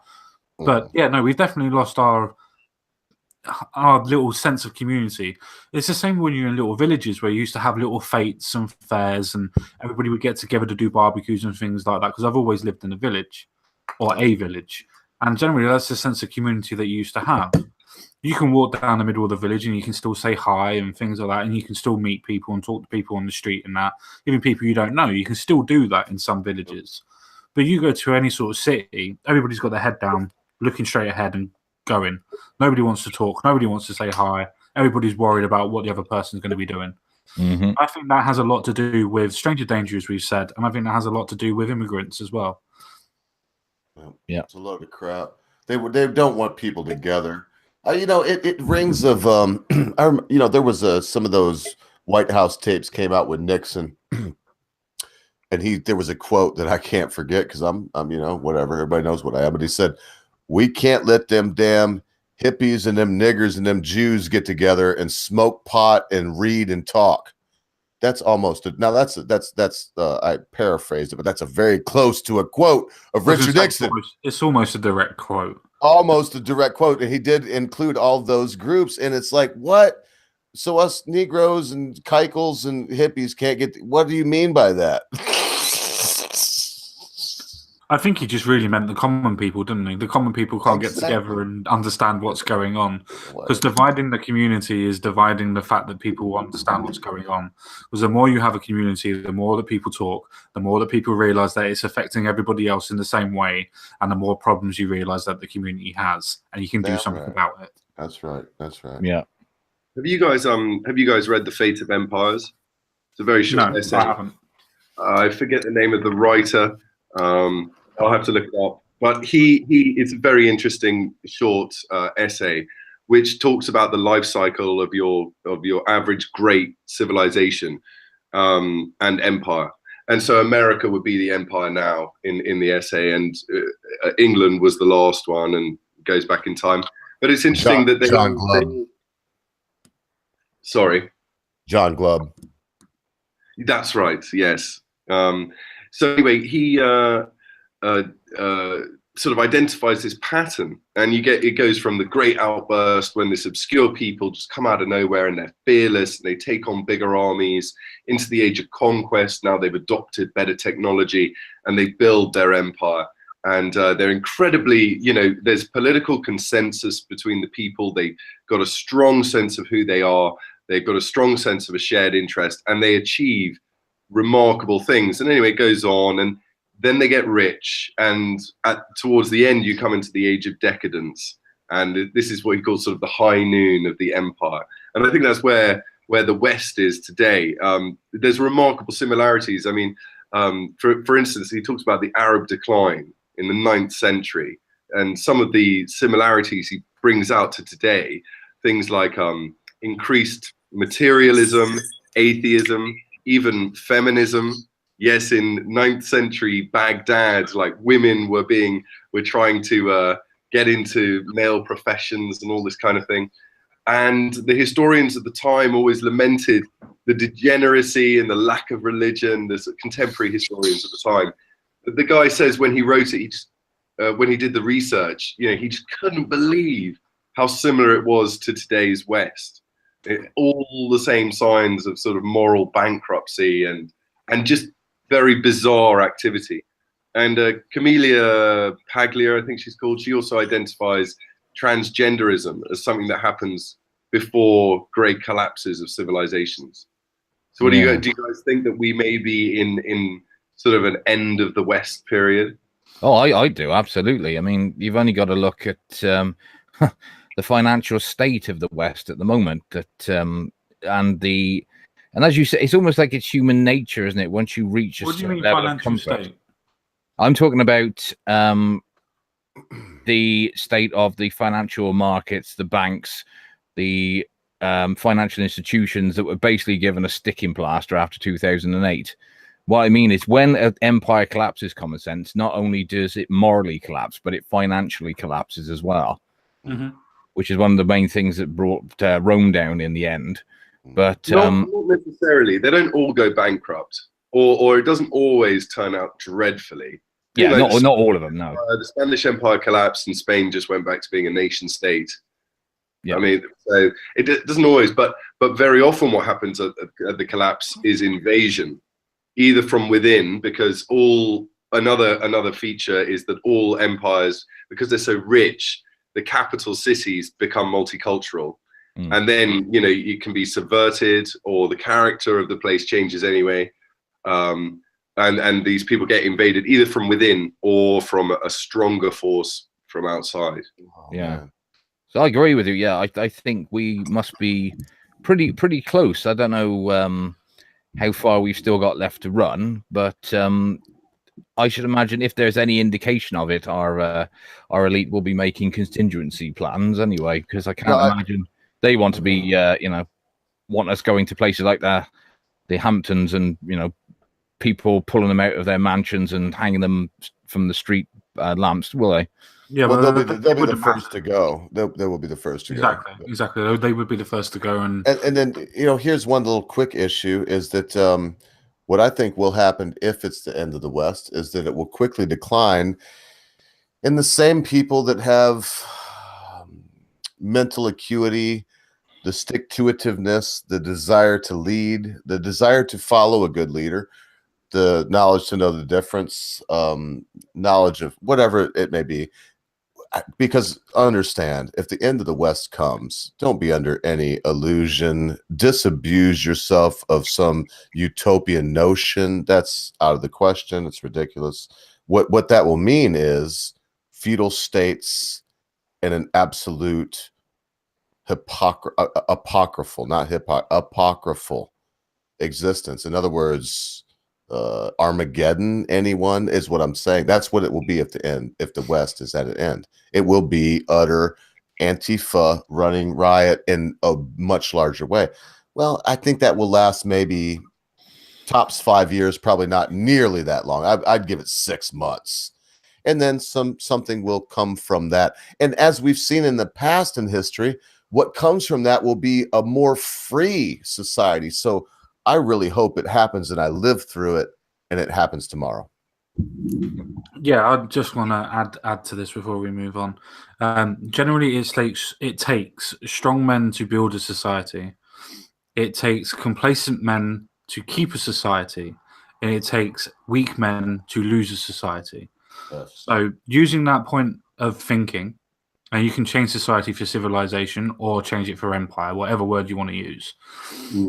But generally, the concept's the same. If you want to take that theory, then at this point in time, we have the left that are in control, which, as everybody has said, is virtue signaling, which means that they're just trying to point and demigrate for everybody to be happy, which is not going to work. The saying that if you try not to offend everybody, you will end up offending someone. So it wouldn't really matter anyway. So just be yourself. Sure. So that is going to fail. That point of system will fail. The left in itself will fail. That's why I think that the political shifts for democracies are very, very important. Because the difference between an empire and a democracy is an empire is generally run by a monarchy or a form of monarchy with a form of government. It's generally almost an authoritarian type of point. That's why it's called an empire. So with the form of democracies, I would say that we have the chance of being able to change it, which is the whole point of what this discussion was, to say that I think that the right is taking over on the internet, and I think that the actual pendulum, or the elastic band, if you will, is getting ready to snap so it can swing back to the right-hand side. That is the point you made over an hour and a half ago. Or that's good point. Good point. Yeah.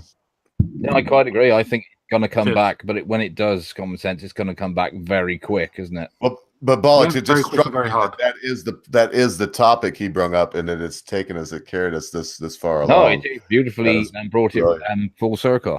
Brilliant. Yeah. All right, I think there's a couple of options on the table for England. America is a bit more of a complicated case, perhaps, or there are just different possibilities that could happen in America.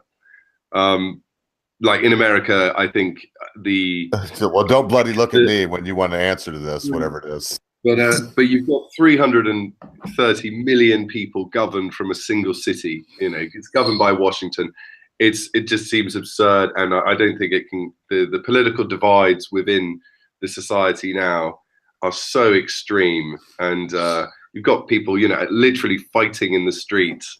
So I think this is the beginning of sort of the end for America as it is as a political concept, as it is as a nation today. I do think we'll see secession. We'll see more movements for secession, and once one goes, the rest will go. And I don't necessarily think that will result in civil war. I think it could be peaceful separation or done via negotiation on the whole. But in England, we are already in the midst of an invasion. and there's not a lot of land or space. There aren't that many cities. Every single city is multicultural now, meaning it's majority non-Brit. I agree with your point. I agree with your point. We've already sort of, I think without the dramatic change that you're hoping for, Common Sense Cat, I always call you Common Sense Cat, not Common Sense Guy. Sorry, but without that change, I don't know. You're hoping for a lot because it really is dramatic what needs to be done to ensure Brexit. the survival. That was going to be my point. Of people in Britain. That was going to be my point. Brexit. The point that it's already started. It's already started to now form to right. The fact that we're going to be leaving a socialist utopian idea of the EU, and yet other people in the EU are also leaving it. I think that's the change that needs to happen. That's the elastic band that's snapping. The point that everybody is waking up and realizing, no, it's better to look after ourselves and build ourselves up, and we can interact with everybody that way, rather than trying to live under one nation. That was the point that I was trying to make with everybody starting to move right. The fact that we've already done it with Brexit, Poland's thinking of doing it, Hungary's thinking of doing it, Czech Republic at the moment are thinking of doing it. Even Croatia have come out and said that they're thinking of doing it. Don't forget France. Well, France said that they might do if Macron would ever let them. Which, of course, will never happen. Yeah. Not as long as he's in charge. Yeah. Okay, I'd like to ask a question then, just on this sort of huge demographic change we're seeing in England. So it's been reported that between 2050 and 2070, Islam will be the majority religion in the UK, and by around 2070, whites will be a minority. Now, will Britain really be? Will that? Do you think that will happen? Does it matter? What are your thoughts on that? First of all, it won't happen because it's only under the projected growth that's happening at the moment. And even if you were to keep the exact same amount of things that are happening at this moment in time, it still wouldn't reach that number because people in the Middle East would run out before we get to that number. So that's one point.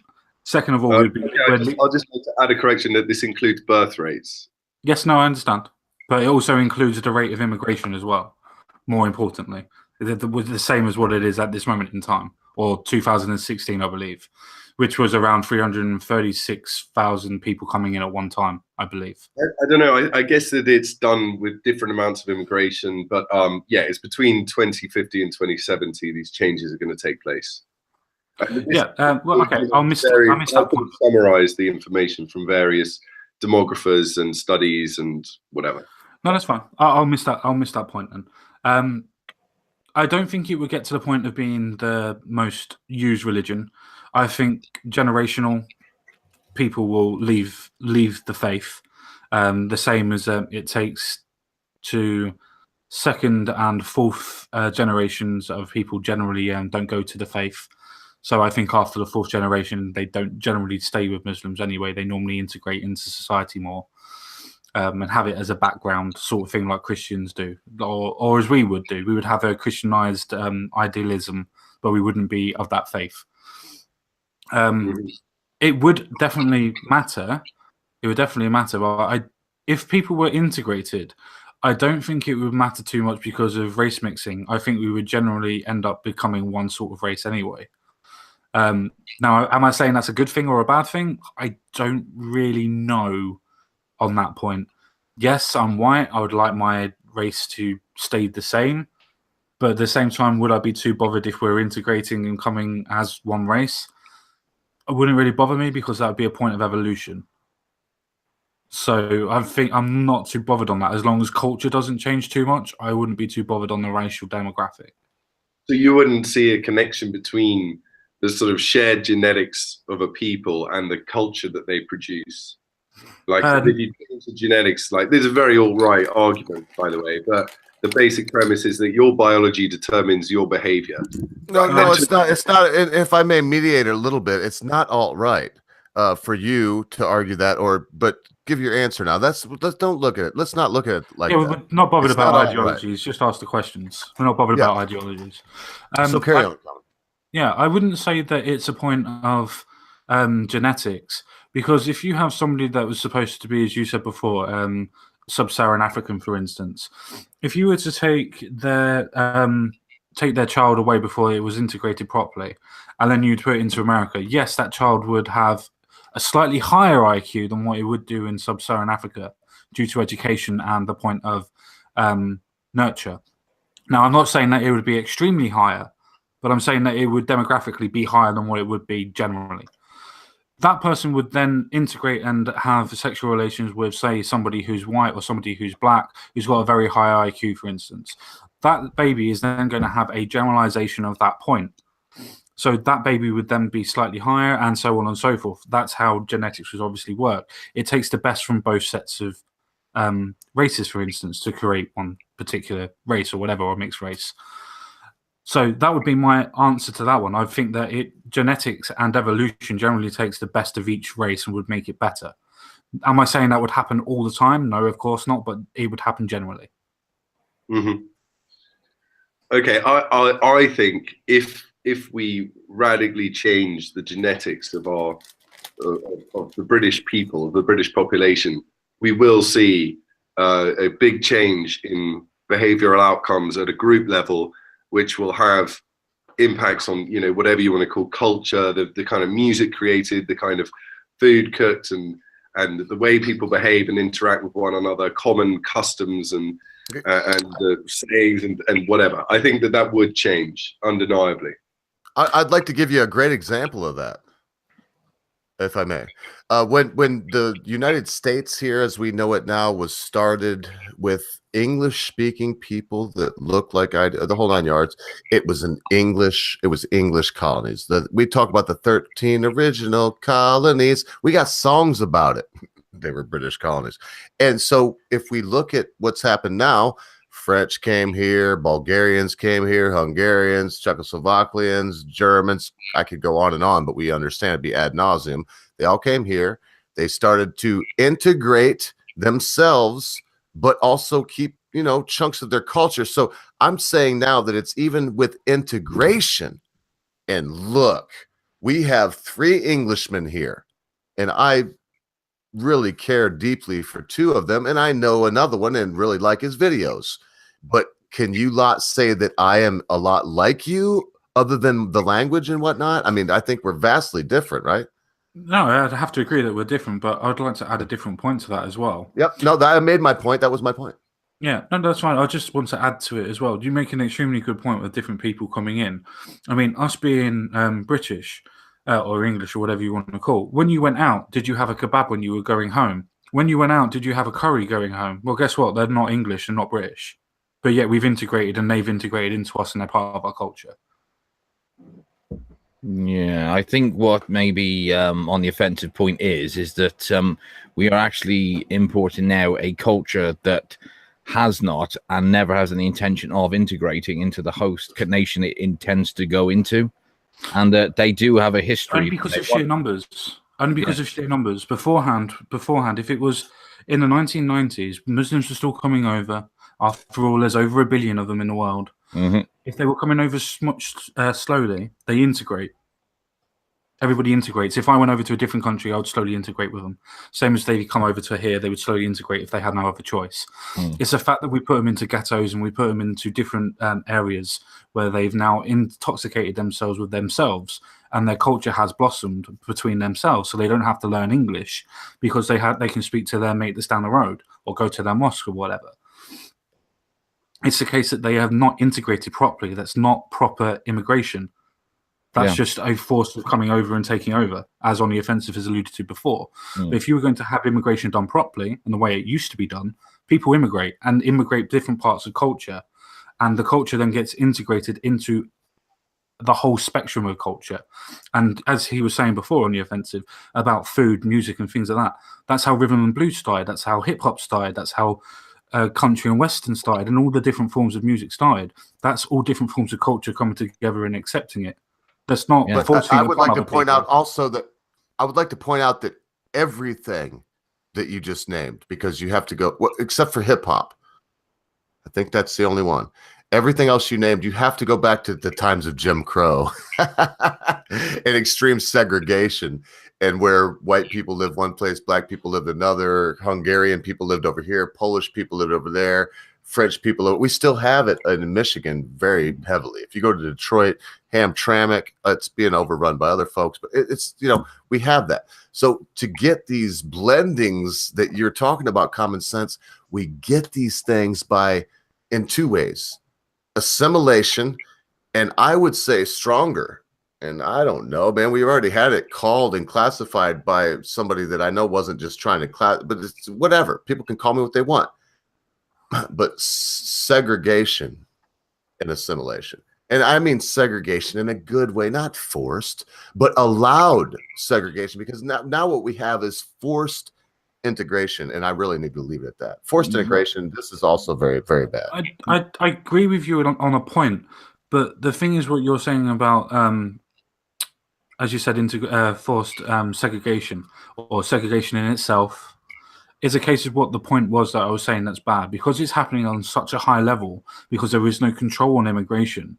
It's happening to a point where people can make their own cultures and live in mini Pakistan, live in mini India, live in mini Somalia, wherever they want to call it.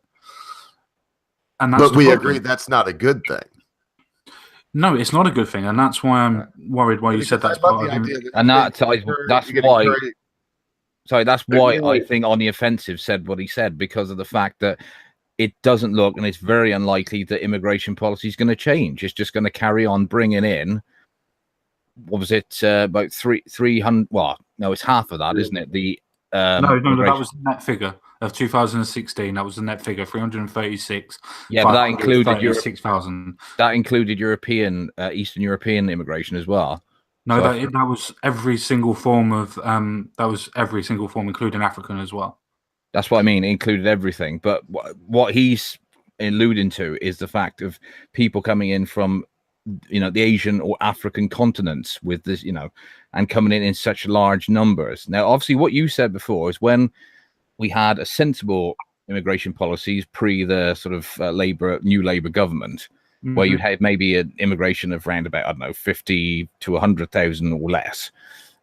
They're coming in smaller numbers.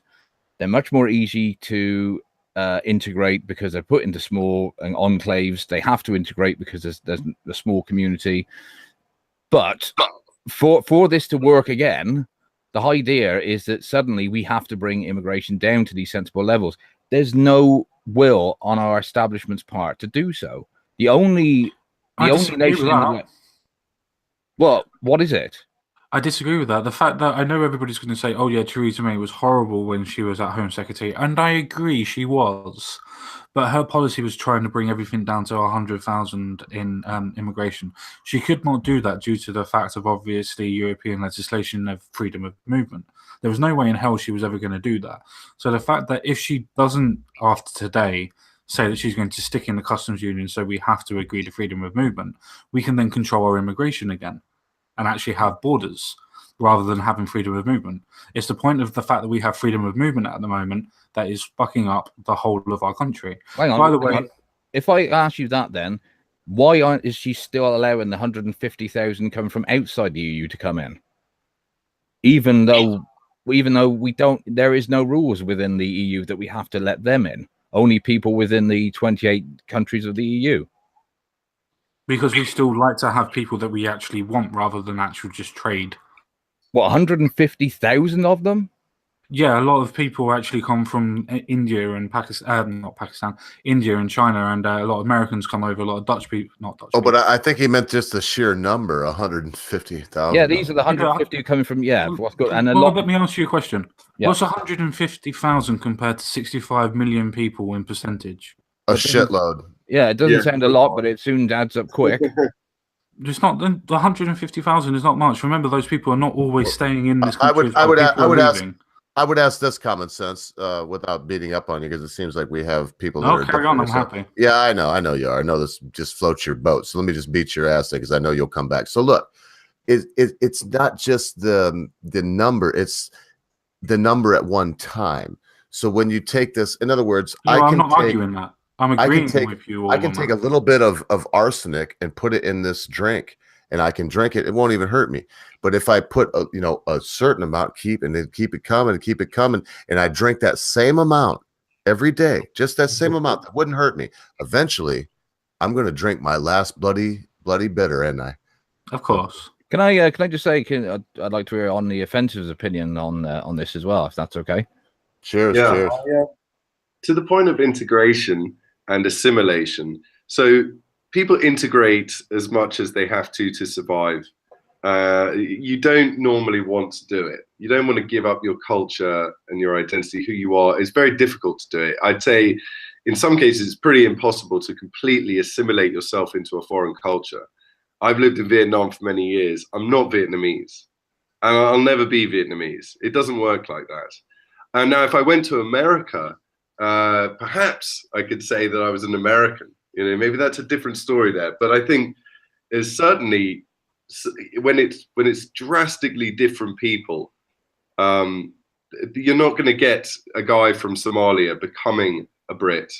It doesn't work like that. So I think in many cases, integration, assimilation is kind of a utopian fantasy. It doesn't really exist. And as Olga brought up with the self-segregation in America, you have no laws anymore saying that you have to do that. If anything, you have laws forcing people together.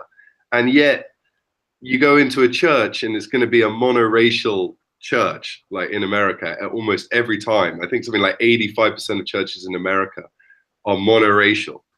And that says a lot about just human nature, how people are, how they behave. They like to be around people who are similar to them because then they understand what's going on and they don't feel disorientated. So when Common Senseguy said we put them in ghettos, they ghettoize themselves. They want to live together. They don't want to integrate into British society. They're not forced to, and they can still survive economically on an economic basis without having to integrate or try to assimilate themselves into our culture. So there's really, I think you're fighting against human nature with some of these beliefs that people are going to become British. Maybe cross-generationally it can happen, but certainly new immigrants, I don't think so. As I said before, I never argued that those immigrants, first generational, would. To go against, obviously, all of your points, first of all, I never said that immigration at this point in time is a good thing. I've always said that it's a bad thing, but I've said that it's Europeans' fault, as in having freedom of movement. It's too much, it's too quick, it's too much. Self-segregation, yes, it does work to a degree, but as long as people are going to work, they still assimilate to the culture. That's the difference. That's the biggest difference that we're having a problem with at the minute. The fact that even when you had Jim Crow, people were still trying to take the bus and they had to integrate with whites and blacks. Yes, wasn't always good interaction, but they had to integrate. People, when they went to offices, they had to integrate.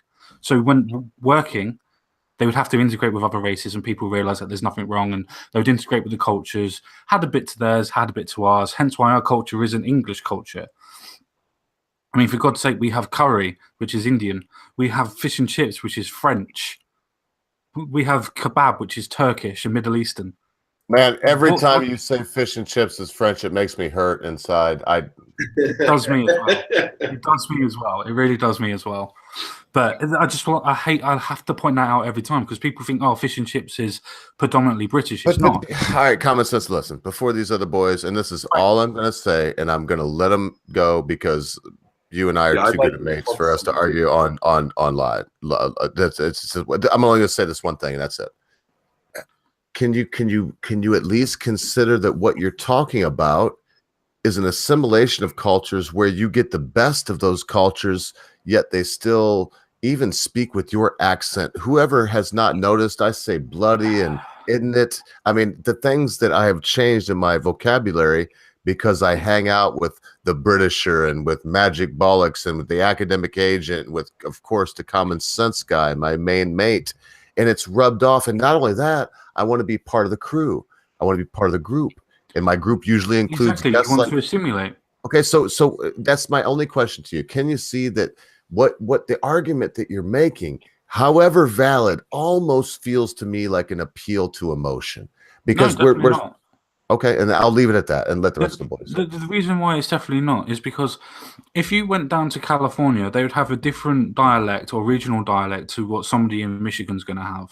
And somebody in Texas is going to have something completely different to somebody in Washington. The same as in London, somebody's got a completely different accent to somebody in the Southwest. Does that make them any less British or English than what it does for the Americans to be different? Of course it doesn't. The point of trying to say that regional dialect means anything is absolutely ridiculous and shouldn't even be brought up as a bloody argument, to be honest. And I'm not trying to say that as a moralistic high ground either. I'm just trying to say that regional dialect changes with the national people that are in the country anyway. So why would it matter if people from India have a different accent and still talk in English? Why would it matter to quickly answer that and let the lads move on and have at you, no, they're all Americans, and of course they're all British. But I believe that does play into the great melting pot that I'm trying to get. No, I agree. See. The melting pot's the best idea. The melting pot's the best idea. I'm not arguing against it. I'm saying it needs to be staggered rather than forcing it the way that it has been forced. That's the only argument I have. This is the thing. I agree with what Common Sense says in terms of we had an immigration policy in the West, and up until probably the 2000s, it was working just fine because we had an acceptable number of people who were coming in. I mean, even when the EU was formed and then the freedom of movement rules came in the later 90s, we never had a problem with that initially because of the fact that the European Union only consisted of mostly Western European countries of similar wealth. So if a German came over here, he'd probably be earning roughly the same as he would back in Germany, and living standards would be roughly the same. Then obviously we had the old Soviet bloc countries joining in 2004. They're obviously considerably poorer countries. They could make considerably more money by moving to the West. That's why we had a massive amount of immigration coming from there. Now, that's obviously part of the reason why, particularly working class people in the UK, when we were given the choice, we voted to leave the European Union. And one of the main problems I've always had with, not with obviously the vote, that was something we definitely needed, but the unwillingness of our leaders to address the other problem, which is obviously non-EU immigration, because of the fact that that's been running at ridiculously high levels for, again, since the early 2000s. And obviously the Eastern Europeans were an easy target because of the fact of freedom of movement, because they can come. Hopefully, like Common Sense is predicting, once Brexit is completed, so long as it happens the way we hope it will, then we can put up obviously restrictions on the numbers that come in. But I am not a believer in that they will ever do that. I hope I'm proved wrong, but I genuinely believe that is the plan, to carry on bringing in hundreds of thousands of people into the country every year. They say we're getting the same amount of the population of Coventry every year, and we have done since the mid-noughties. And it's just completely unsustainable in terms of what infrastructure we have in place and what sort of jobs and opportunities there are for everybody. The only people who are actually benefiting for this are the people at the very top, the government and the corporations. And in terms of our own culture, I think that culture is a very important thing to a nation, and we should do our utmost to make sure anybody coming into this country has to integrate and not be just dumped into areas that then become ghettos because nobody's even bothered to try and integrate anybody. It's the whole sort of complete lack of responsibility on our peers for allowing this to happen in the first place, just so that their corporate backers can make a few quid.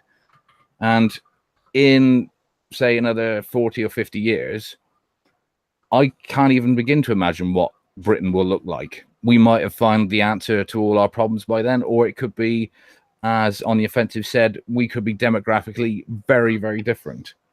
And culturally, and in every way conceivable, in all the ways that make our country special. I think a lot could be lost. I think you brought up a really good point, Magic Bollocks, when you were talking about, excuse me, the Eastern European bloc joining the EU. and all those people coming, there's a huge difference between different kinds of immigrants. Like, I really couldn't give a shit if a Frenchman decided to come and live in England. I'd be like, all right, come on in. You know, I mean, we're not that different. You know, we're not. I know that the Brits will go, oh, bloody French, they're arrogant and all that stuff, and we take the piss out of them. They are culturally different. They've got a different language and a different history, a slightly different history of food, but they're still Europeans. They're across the side of the other side of the pond. This is not the same as somebody from a very impoverished country coming in with a completely different skill set, educational background, and all this stuff. And it's definitely, you know, when Common Senseguy, when you're talking about EU immigration being a big problem, I do understand that. But for me, the real worrying one is non-EU immigration. You know, particularly Pakistani immigration. That to me is the biggest problem. I agree with you completely. I agree with you completely. I don't ever want to say that I'm saying the Eastern Bloc or people from Germany or people like that. The reason why I say European migration is because as soon as anybody from Africa gets into Europe, they get given European passports. They become European migrants, as you all are aware. They get classified as Europeans. That's what I mean by European migration, not somebody from Germany or France or Spain or Portugal or Romania or wherever. Okay, I see. I misunderstood you. I'm sorry. But yeah, I think, you know, when we go back to the earlier questions of demographics and culture and stuff, I think that there could be a huge impact from letting in so many people from the Middle East. I mean, it feels like madness to me. I don't think there's ever any hope of integration or assimilation there. They're so fundamentally different. When did the term change? Because a bit like with, remember when climate change used to be global warming, and then the term changed, isn't it? Once upon a time, they used to talk about multiracial societies, didn't they? But then somewhere, I don't know if it was the 90s or 2000s, it changed to multicultural. Because I've never had a problem with the idea of multiracial societies. That's fine, and no problem with that at all. Because as long as the culture is the same, you know, I mean, obviously, America does have its problems, but in a community where you've got blacks and whites and the culture is roughly the same, everybody's fine. But it's when you keep mixing in these completely incompatible cultures that you get these problems, and that's exactly what's happening. And at the moment, the biggest one, of course, is Islam. Islam is completely incompatible with the cultures of the West because it's not tolerant. Yep. I completely agree with that. It's like Sargon did that thing about beautiful cultures, where he goes into like places like Pakistan and a couple of other island nations, for instance, which some of them are cannibalistic, where the left will come up with this idea of saying, yeah, but those cultures are beautiful and they're valid and we should accept them for who they are. No, they're fucking cannibals. And if you want to go to places like Pakistan... excuse me. If your girl gets raped, then... and you go to a tribunal, their law is, well, the mum or the dad or the person who did the raping is going to get raped instead. That's their law out there. Sargon did a video on it with all of his citations. So yes, the actual culture in itself just doesn't fucking work. It just doesn't at all. Common sense, you're going to wring my neck, but I feel like it's incumbent on me. How much time do we have with you on the offensive? We have been ringing you out. It is 6 a.m. his time, folks. If I don't have that wrong, it's not like this is. No, I feel all right. I'm not doing anything. It's Saturday. Cheers. Just want to make sure, because I'm sure that the Common Sense guy is not going to let his first show go off without us all having our last words. Of course. And you've been very kind, I must say. I'm sure that our main host, Common Sense guy, and that our court jester, Magic Bollocks, would agree with that. But no, your point of multiculturalism is an absolute valid point. The fact that it changed from multiracialism because people weren't racist anymore.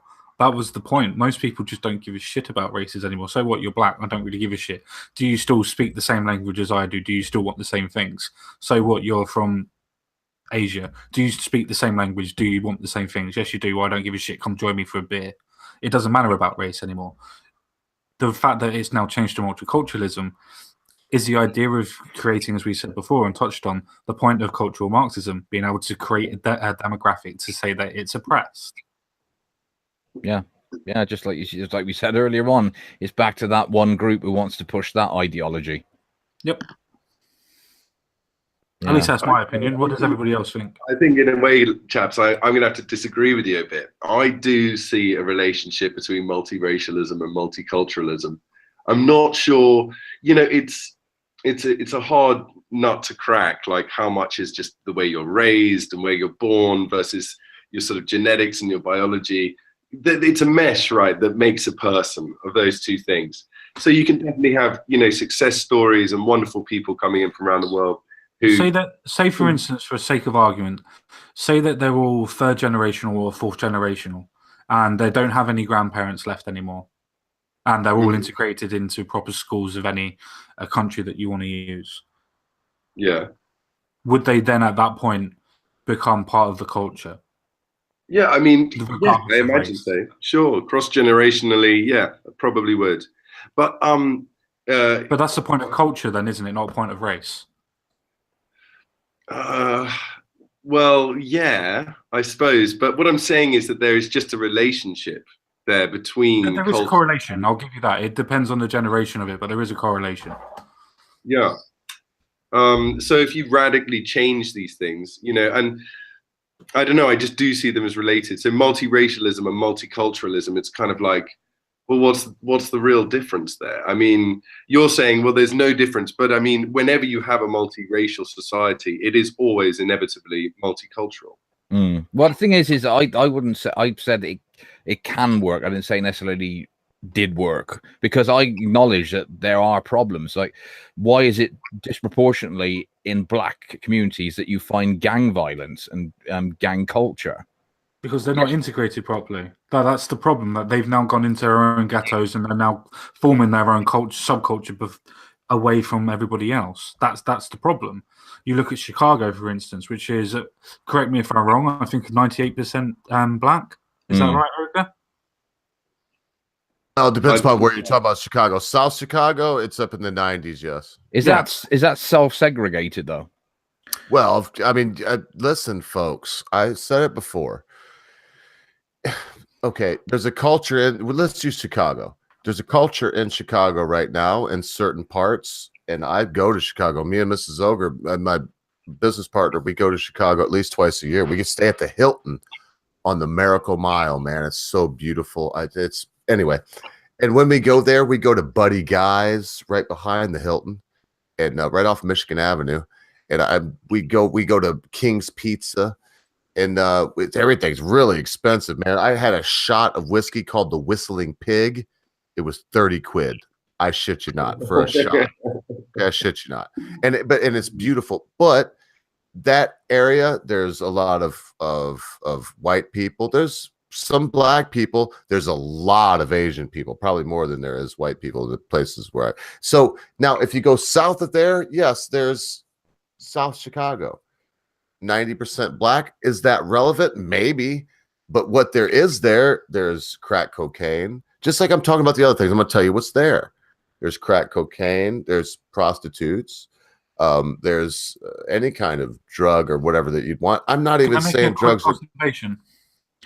Is there more social housing, for instance, in South Chicago? Chicago? Of course, yes. Block after block. I mean, South Chicago is famous for it, mate. That's block. Block after block. Is there really cheap housing as well, also in that area? Oh, I imagine so. If it's social. To be perfectly honest, if you were to, man, I wish I could take you there because you'd see what I'm trying to. What I can't. I have a very short time to tell you. Yes and no. Right around the housing blocks, that government blocks, whatever you would call them, the projects, there are really cheap houses, but really cheap by that I mean 1,000, 1,500 quid a month, and right in the same area. Just depends upon where you're at. There'll be these little stretches where they gentrified it, and they will have flats that go for $4,000 a month. Yeah. And so, yes and no, but for the most part, to answer your question, no. And I could go on, but you see what I mean?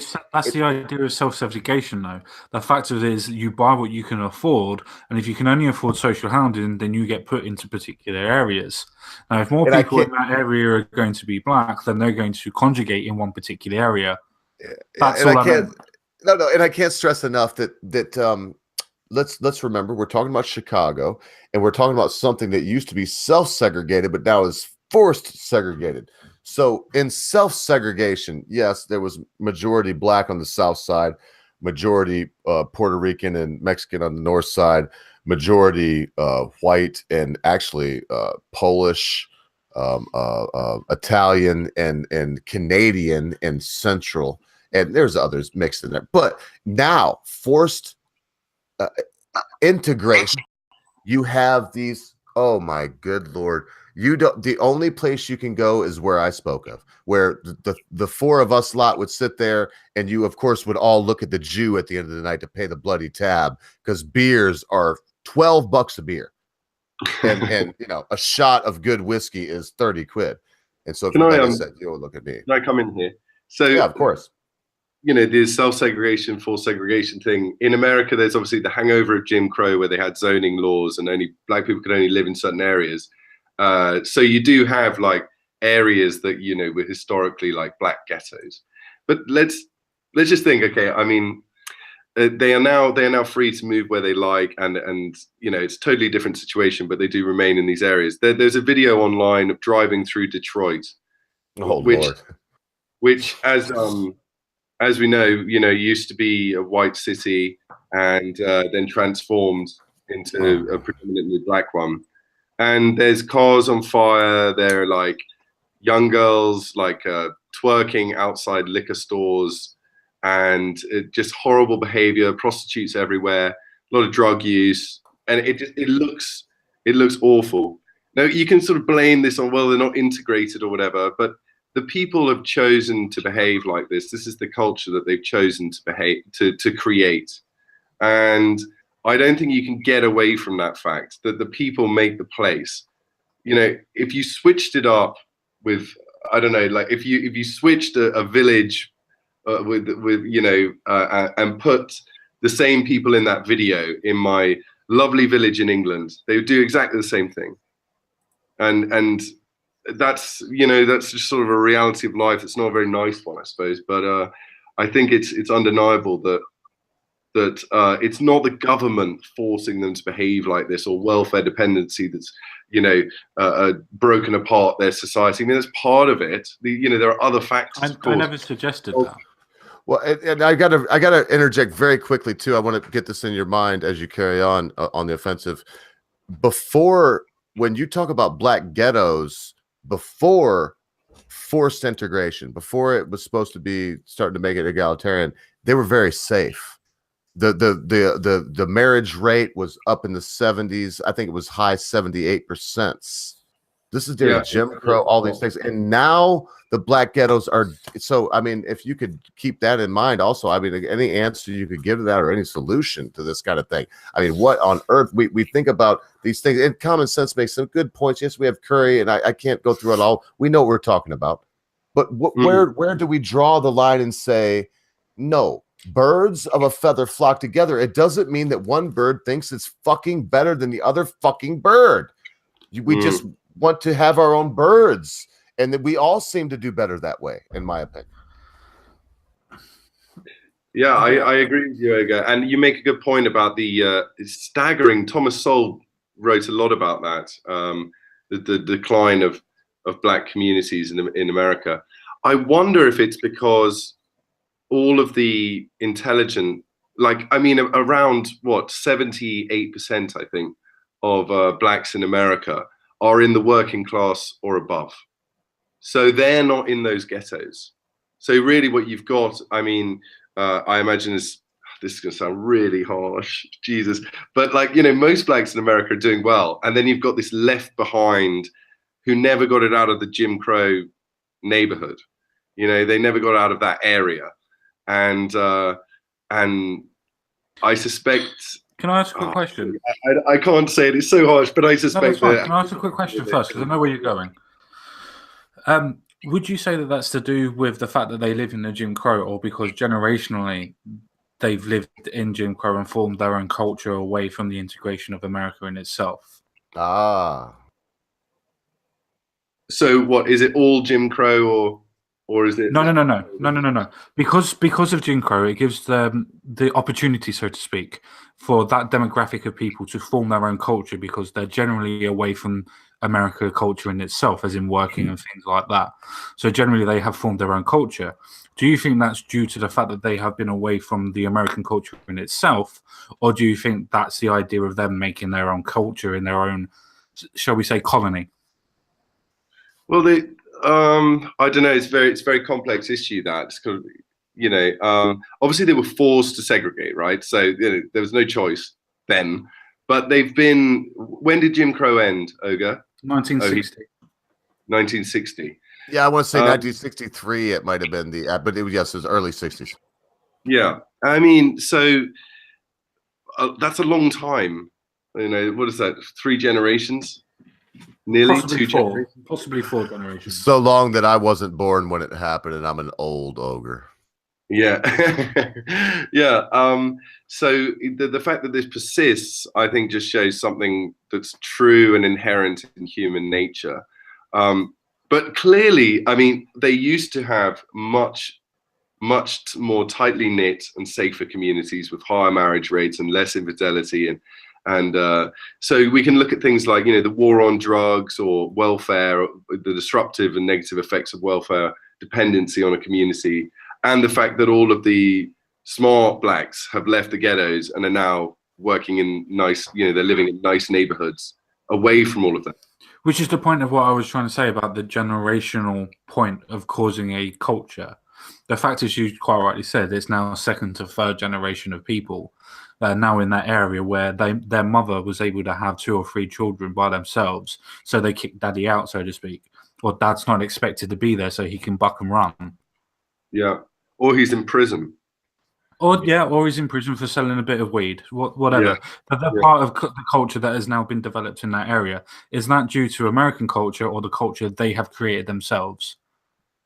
Or choose to create. I'll use that word instead. Choose to create. Yeah, I think that this is a sort of a natural phenomenon. So it's not like you can blame a single individual for it. It's how the group have sort of chosen to behave. But again, you can't blame all blacks, right? Like that's the difference. That's the difference, though. That's the point that I was trying to make. Obviously, people outside of that social housing sort of issue, as you said before, the ghettos in itself, they have that type of culture. But if you go to a different demographic, say as what Oga said, we're in between the borders, for instance, that are not in social housing, and you have the demographic of blacks in South Chicago, for instance, that are different to the people that are in social housing. That would be a different culture because they have integrated more into American culture rather than sticking generationally to the culture they created. Yeah. Well, I would say that those blacks who aren't there haven't been involved in the generation of that culture and that gang culture. That's exactly what I was saying. That they generationally integrated into American culture rather than generationally evolved into the culture they created themselves in the ghetto. So you would say that like this black criminality or shitholes like Detroit are going to be a thing of the past? Like they're in the decline? No, I'm not saying that. What I'm saying is that the shitholes like Chicago, for instance, or Detroit or wherever, they would still be exactly the same, but only generationally going to get worse because it's generationally accepted.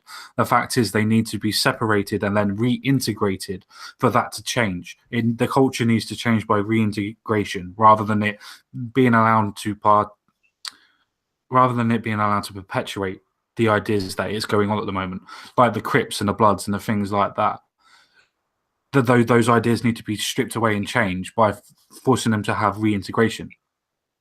So who would do that? By moving them. Just by moving them. Just move them and put other people that are on welfare and trailer parks and things like that, not in the different countries, but in different areas, to just be able to just integrate into different areas, move them more into low-paid white areas, for instance, and vice versa.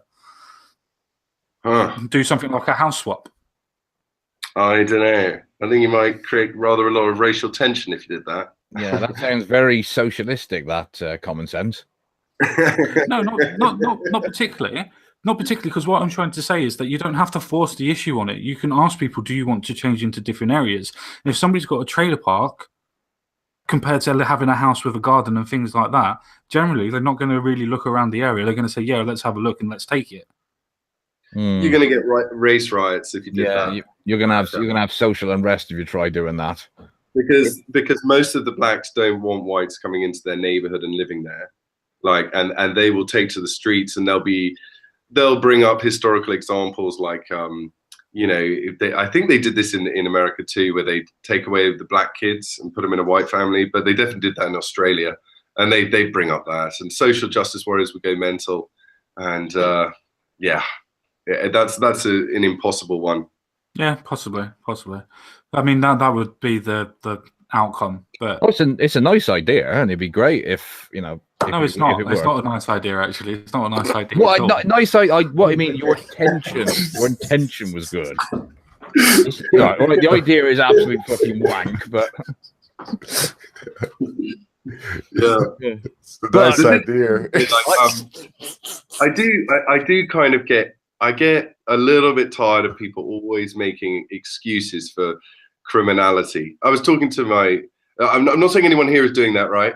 I'm not saying anyone is doing that like outright, but just when people talk, oh, it's society's fault and stuff.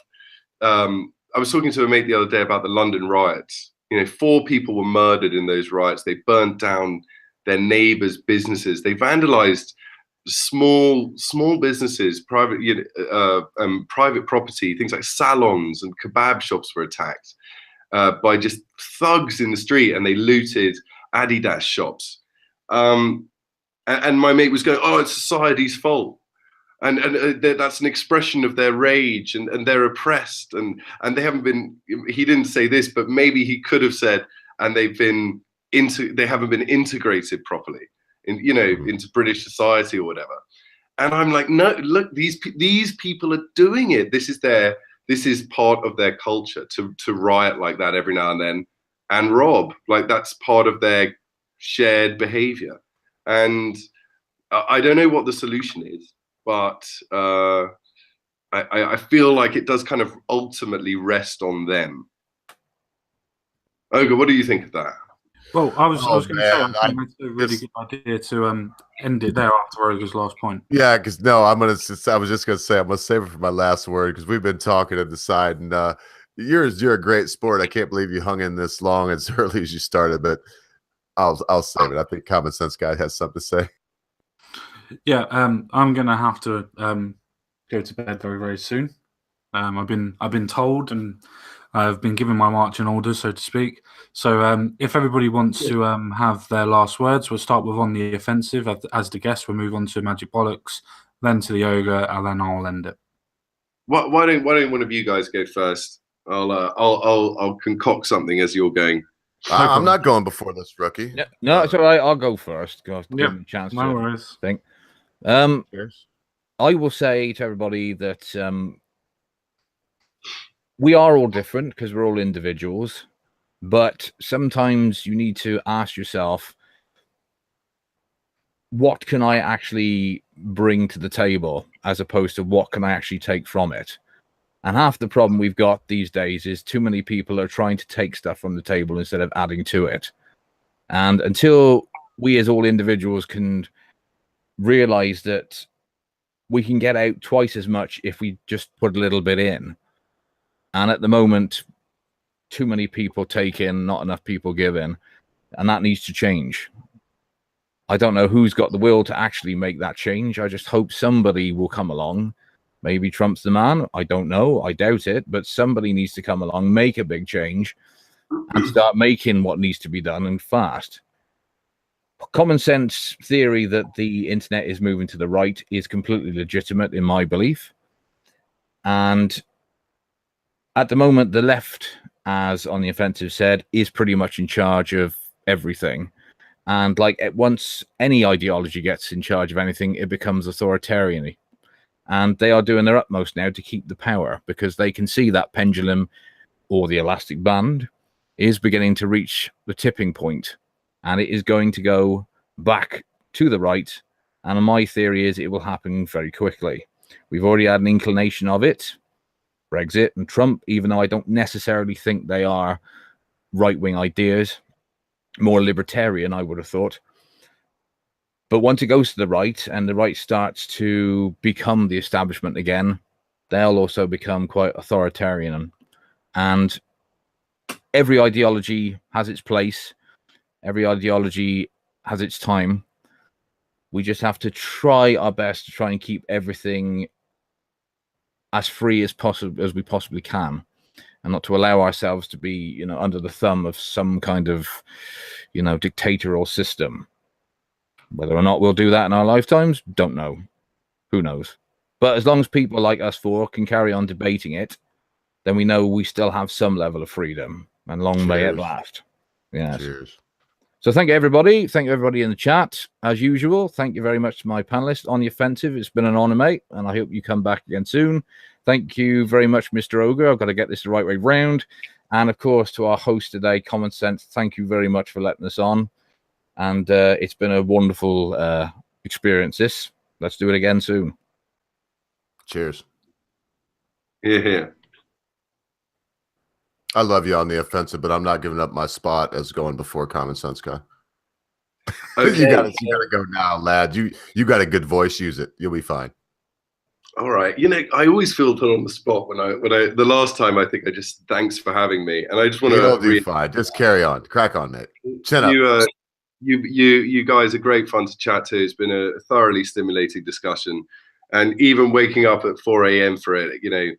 At the beginning I'm groggy, but I always get into it because it's so interesting, and I really enjoy our disagreements and just talking about stuff.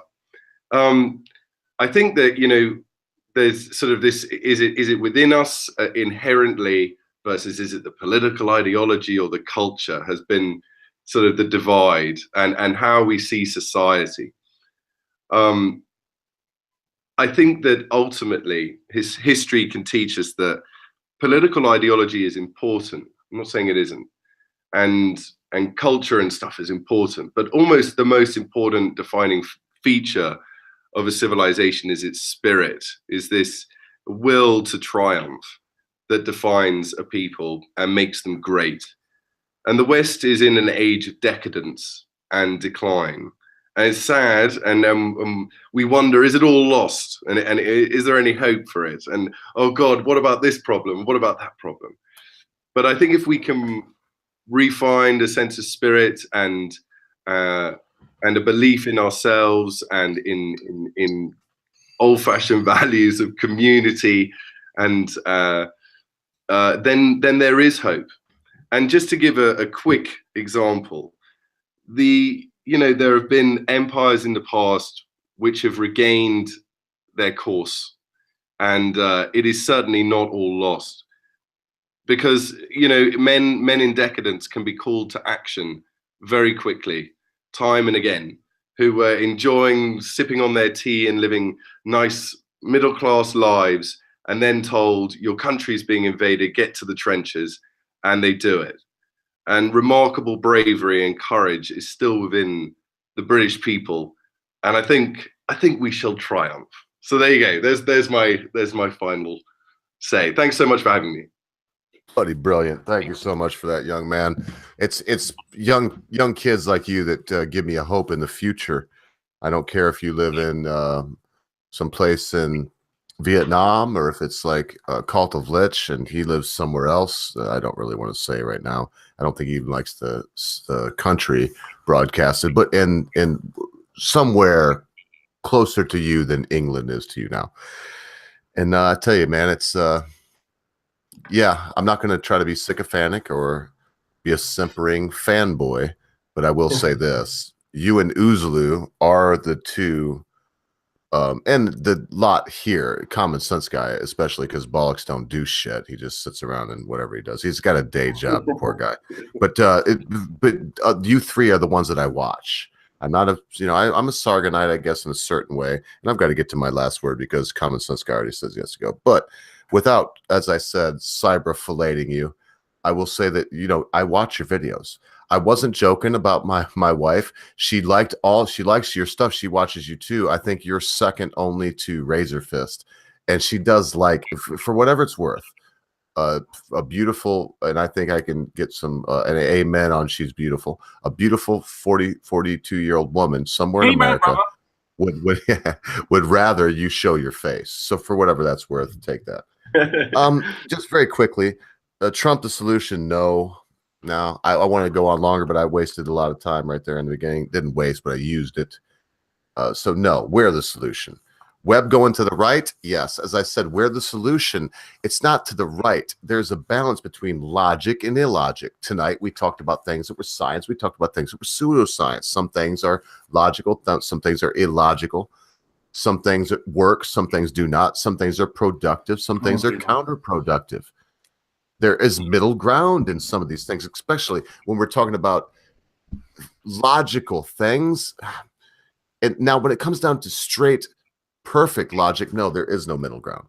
There is right and there's wrong. But let's not ever forget, if we can, as I move along quickly, Occam's razor, which says the simplest solution to a problem is usually the correct one. And the two key words are simple and usually. Not always, and it should be simple. The simple solution to the problem that we're facing today would be, hey, you got to integrate. If you're not willing to integrate, if you're part of the problem, if you threw acid in someone's face, doesn't matter if you're second generation, we will deport your entire family. We will deport your family that didn't bother to teach you English. We'll deport them all. And you too. The idea that I've heard recently about, oh, but they're British because they're second generation, were born. No, they're not British.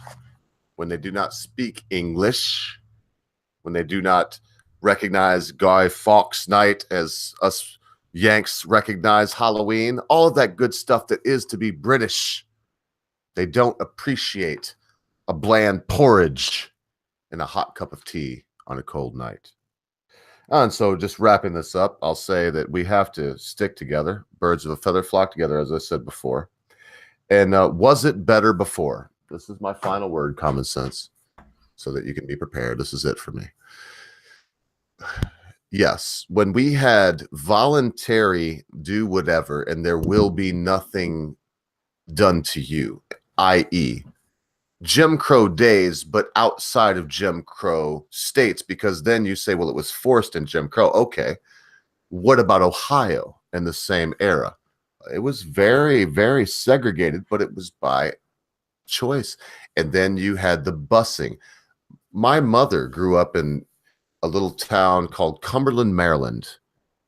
And she remembers the movie Hairspray. Everybody heard of the movie Hairspray? Well, that was all about the first black kids to dance on TV with white kids. That was broadcast. Anyone? From Baltimore, Maryland. So I'll leave you with this. It was better before. When we let people live where they want to live and be who they want to be and still get that curry on their way home, still get that kebab. And in my case, get that beans and rice with the side of, some kind of carne asada. Well, that's how it's best. And if you want to have bimbap or whatever them little Vietnamese sandwiches are called, because I should know, I used to live in Orlando, Florida, in Vietnamese town. That's good too. So listen, folks, be good to your friends and family. You never know when they'll leave. Thank you very much, Ogre, for that one. I'd just like to point out, everybody's done what they wanted to do today. Everybody said what they wanted to say. Everybody's got different opinions. The most amazing thing, as On the Offensive has said before, the fact that people like us that can have different opinions have been able to come on this live stream, express our opinions in, yes, sometimes maybe a bit vigorous, but an absolutely perfect debate form or point of contention. Absolutely amazing topics today. We've been able to touch on lots of different things. Everybody has a different point of view, or rather, 3 people had one view. I had a different one. Fuck you all. But to be fair, on that actual point, the good thing is about this type of thing is that you'd be able to get, sometimes you do get 3 people that are against your opinion. But it's the point, can you defend your opinion by using logic rather than morality? If you can, then stick at it. But as On the Offensive pointed out towards the end, it wasn't a good idea that I said about the housing. It was not a good idea. That would cause a lot of problems. That would cause a lot of divisions. And the fact is that, yeah, as soon as he pointed that out and I worked it through my head, I conceded. Because it was a stupid goddamn idea. And that's the point that you're supposed to do in these type of debates, discussions, whatever word you want to use for this point, is being able to find out what's good about your own points and what's bad about them, and then working out what your ideology actually is and what you can actually do to implement it. Now, none of us are actually politicians, but by God, we've come here, we've been able to talk a lot of common sense, and yes, pun on name, but we have been able to talk a lot of common sense today. And I think it's absolutely amazing that we've been able to do that. We've all had different opinions. We've all been able to say what we wanted. And I think that's absolutely amazing. So without further ado, I bid you farewell, and I'll see you all again real soon. Bye-bye for now.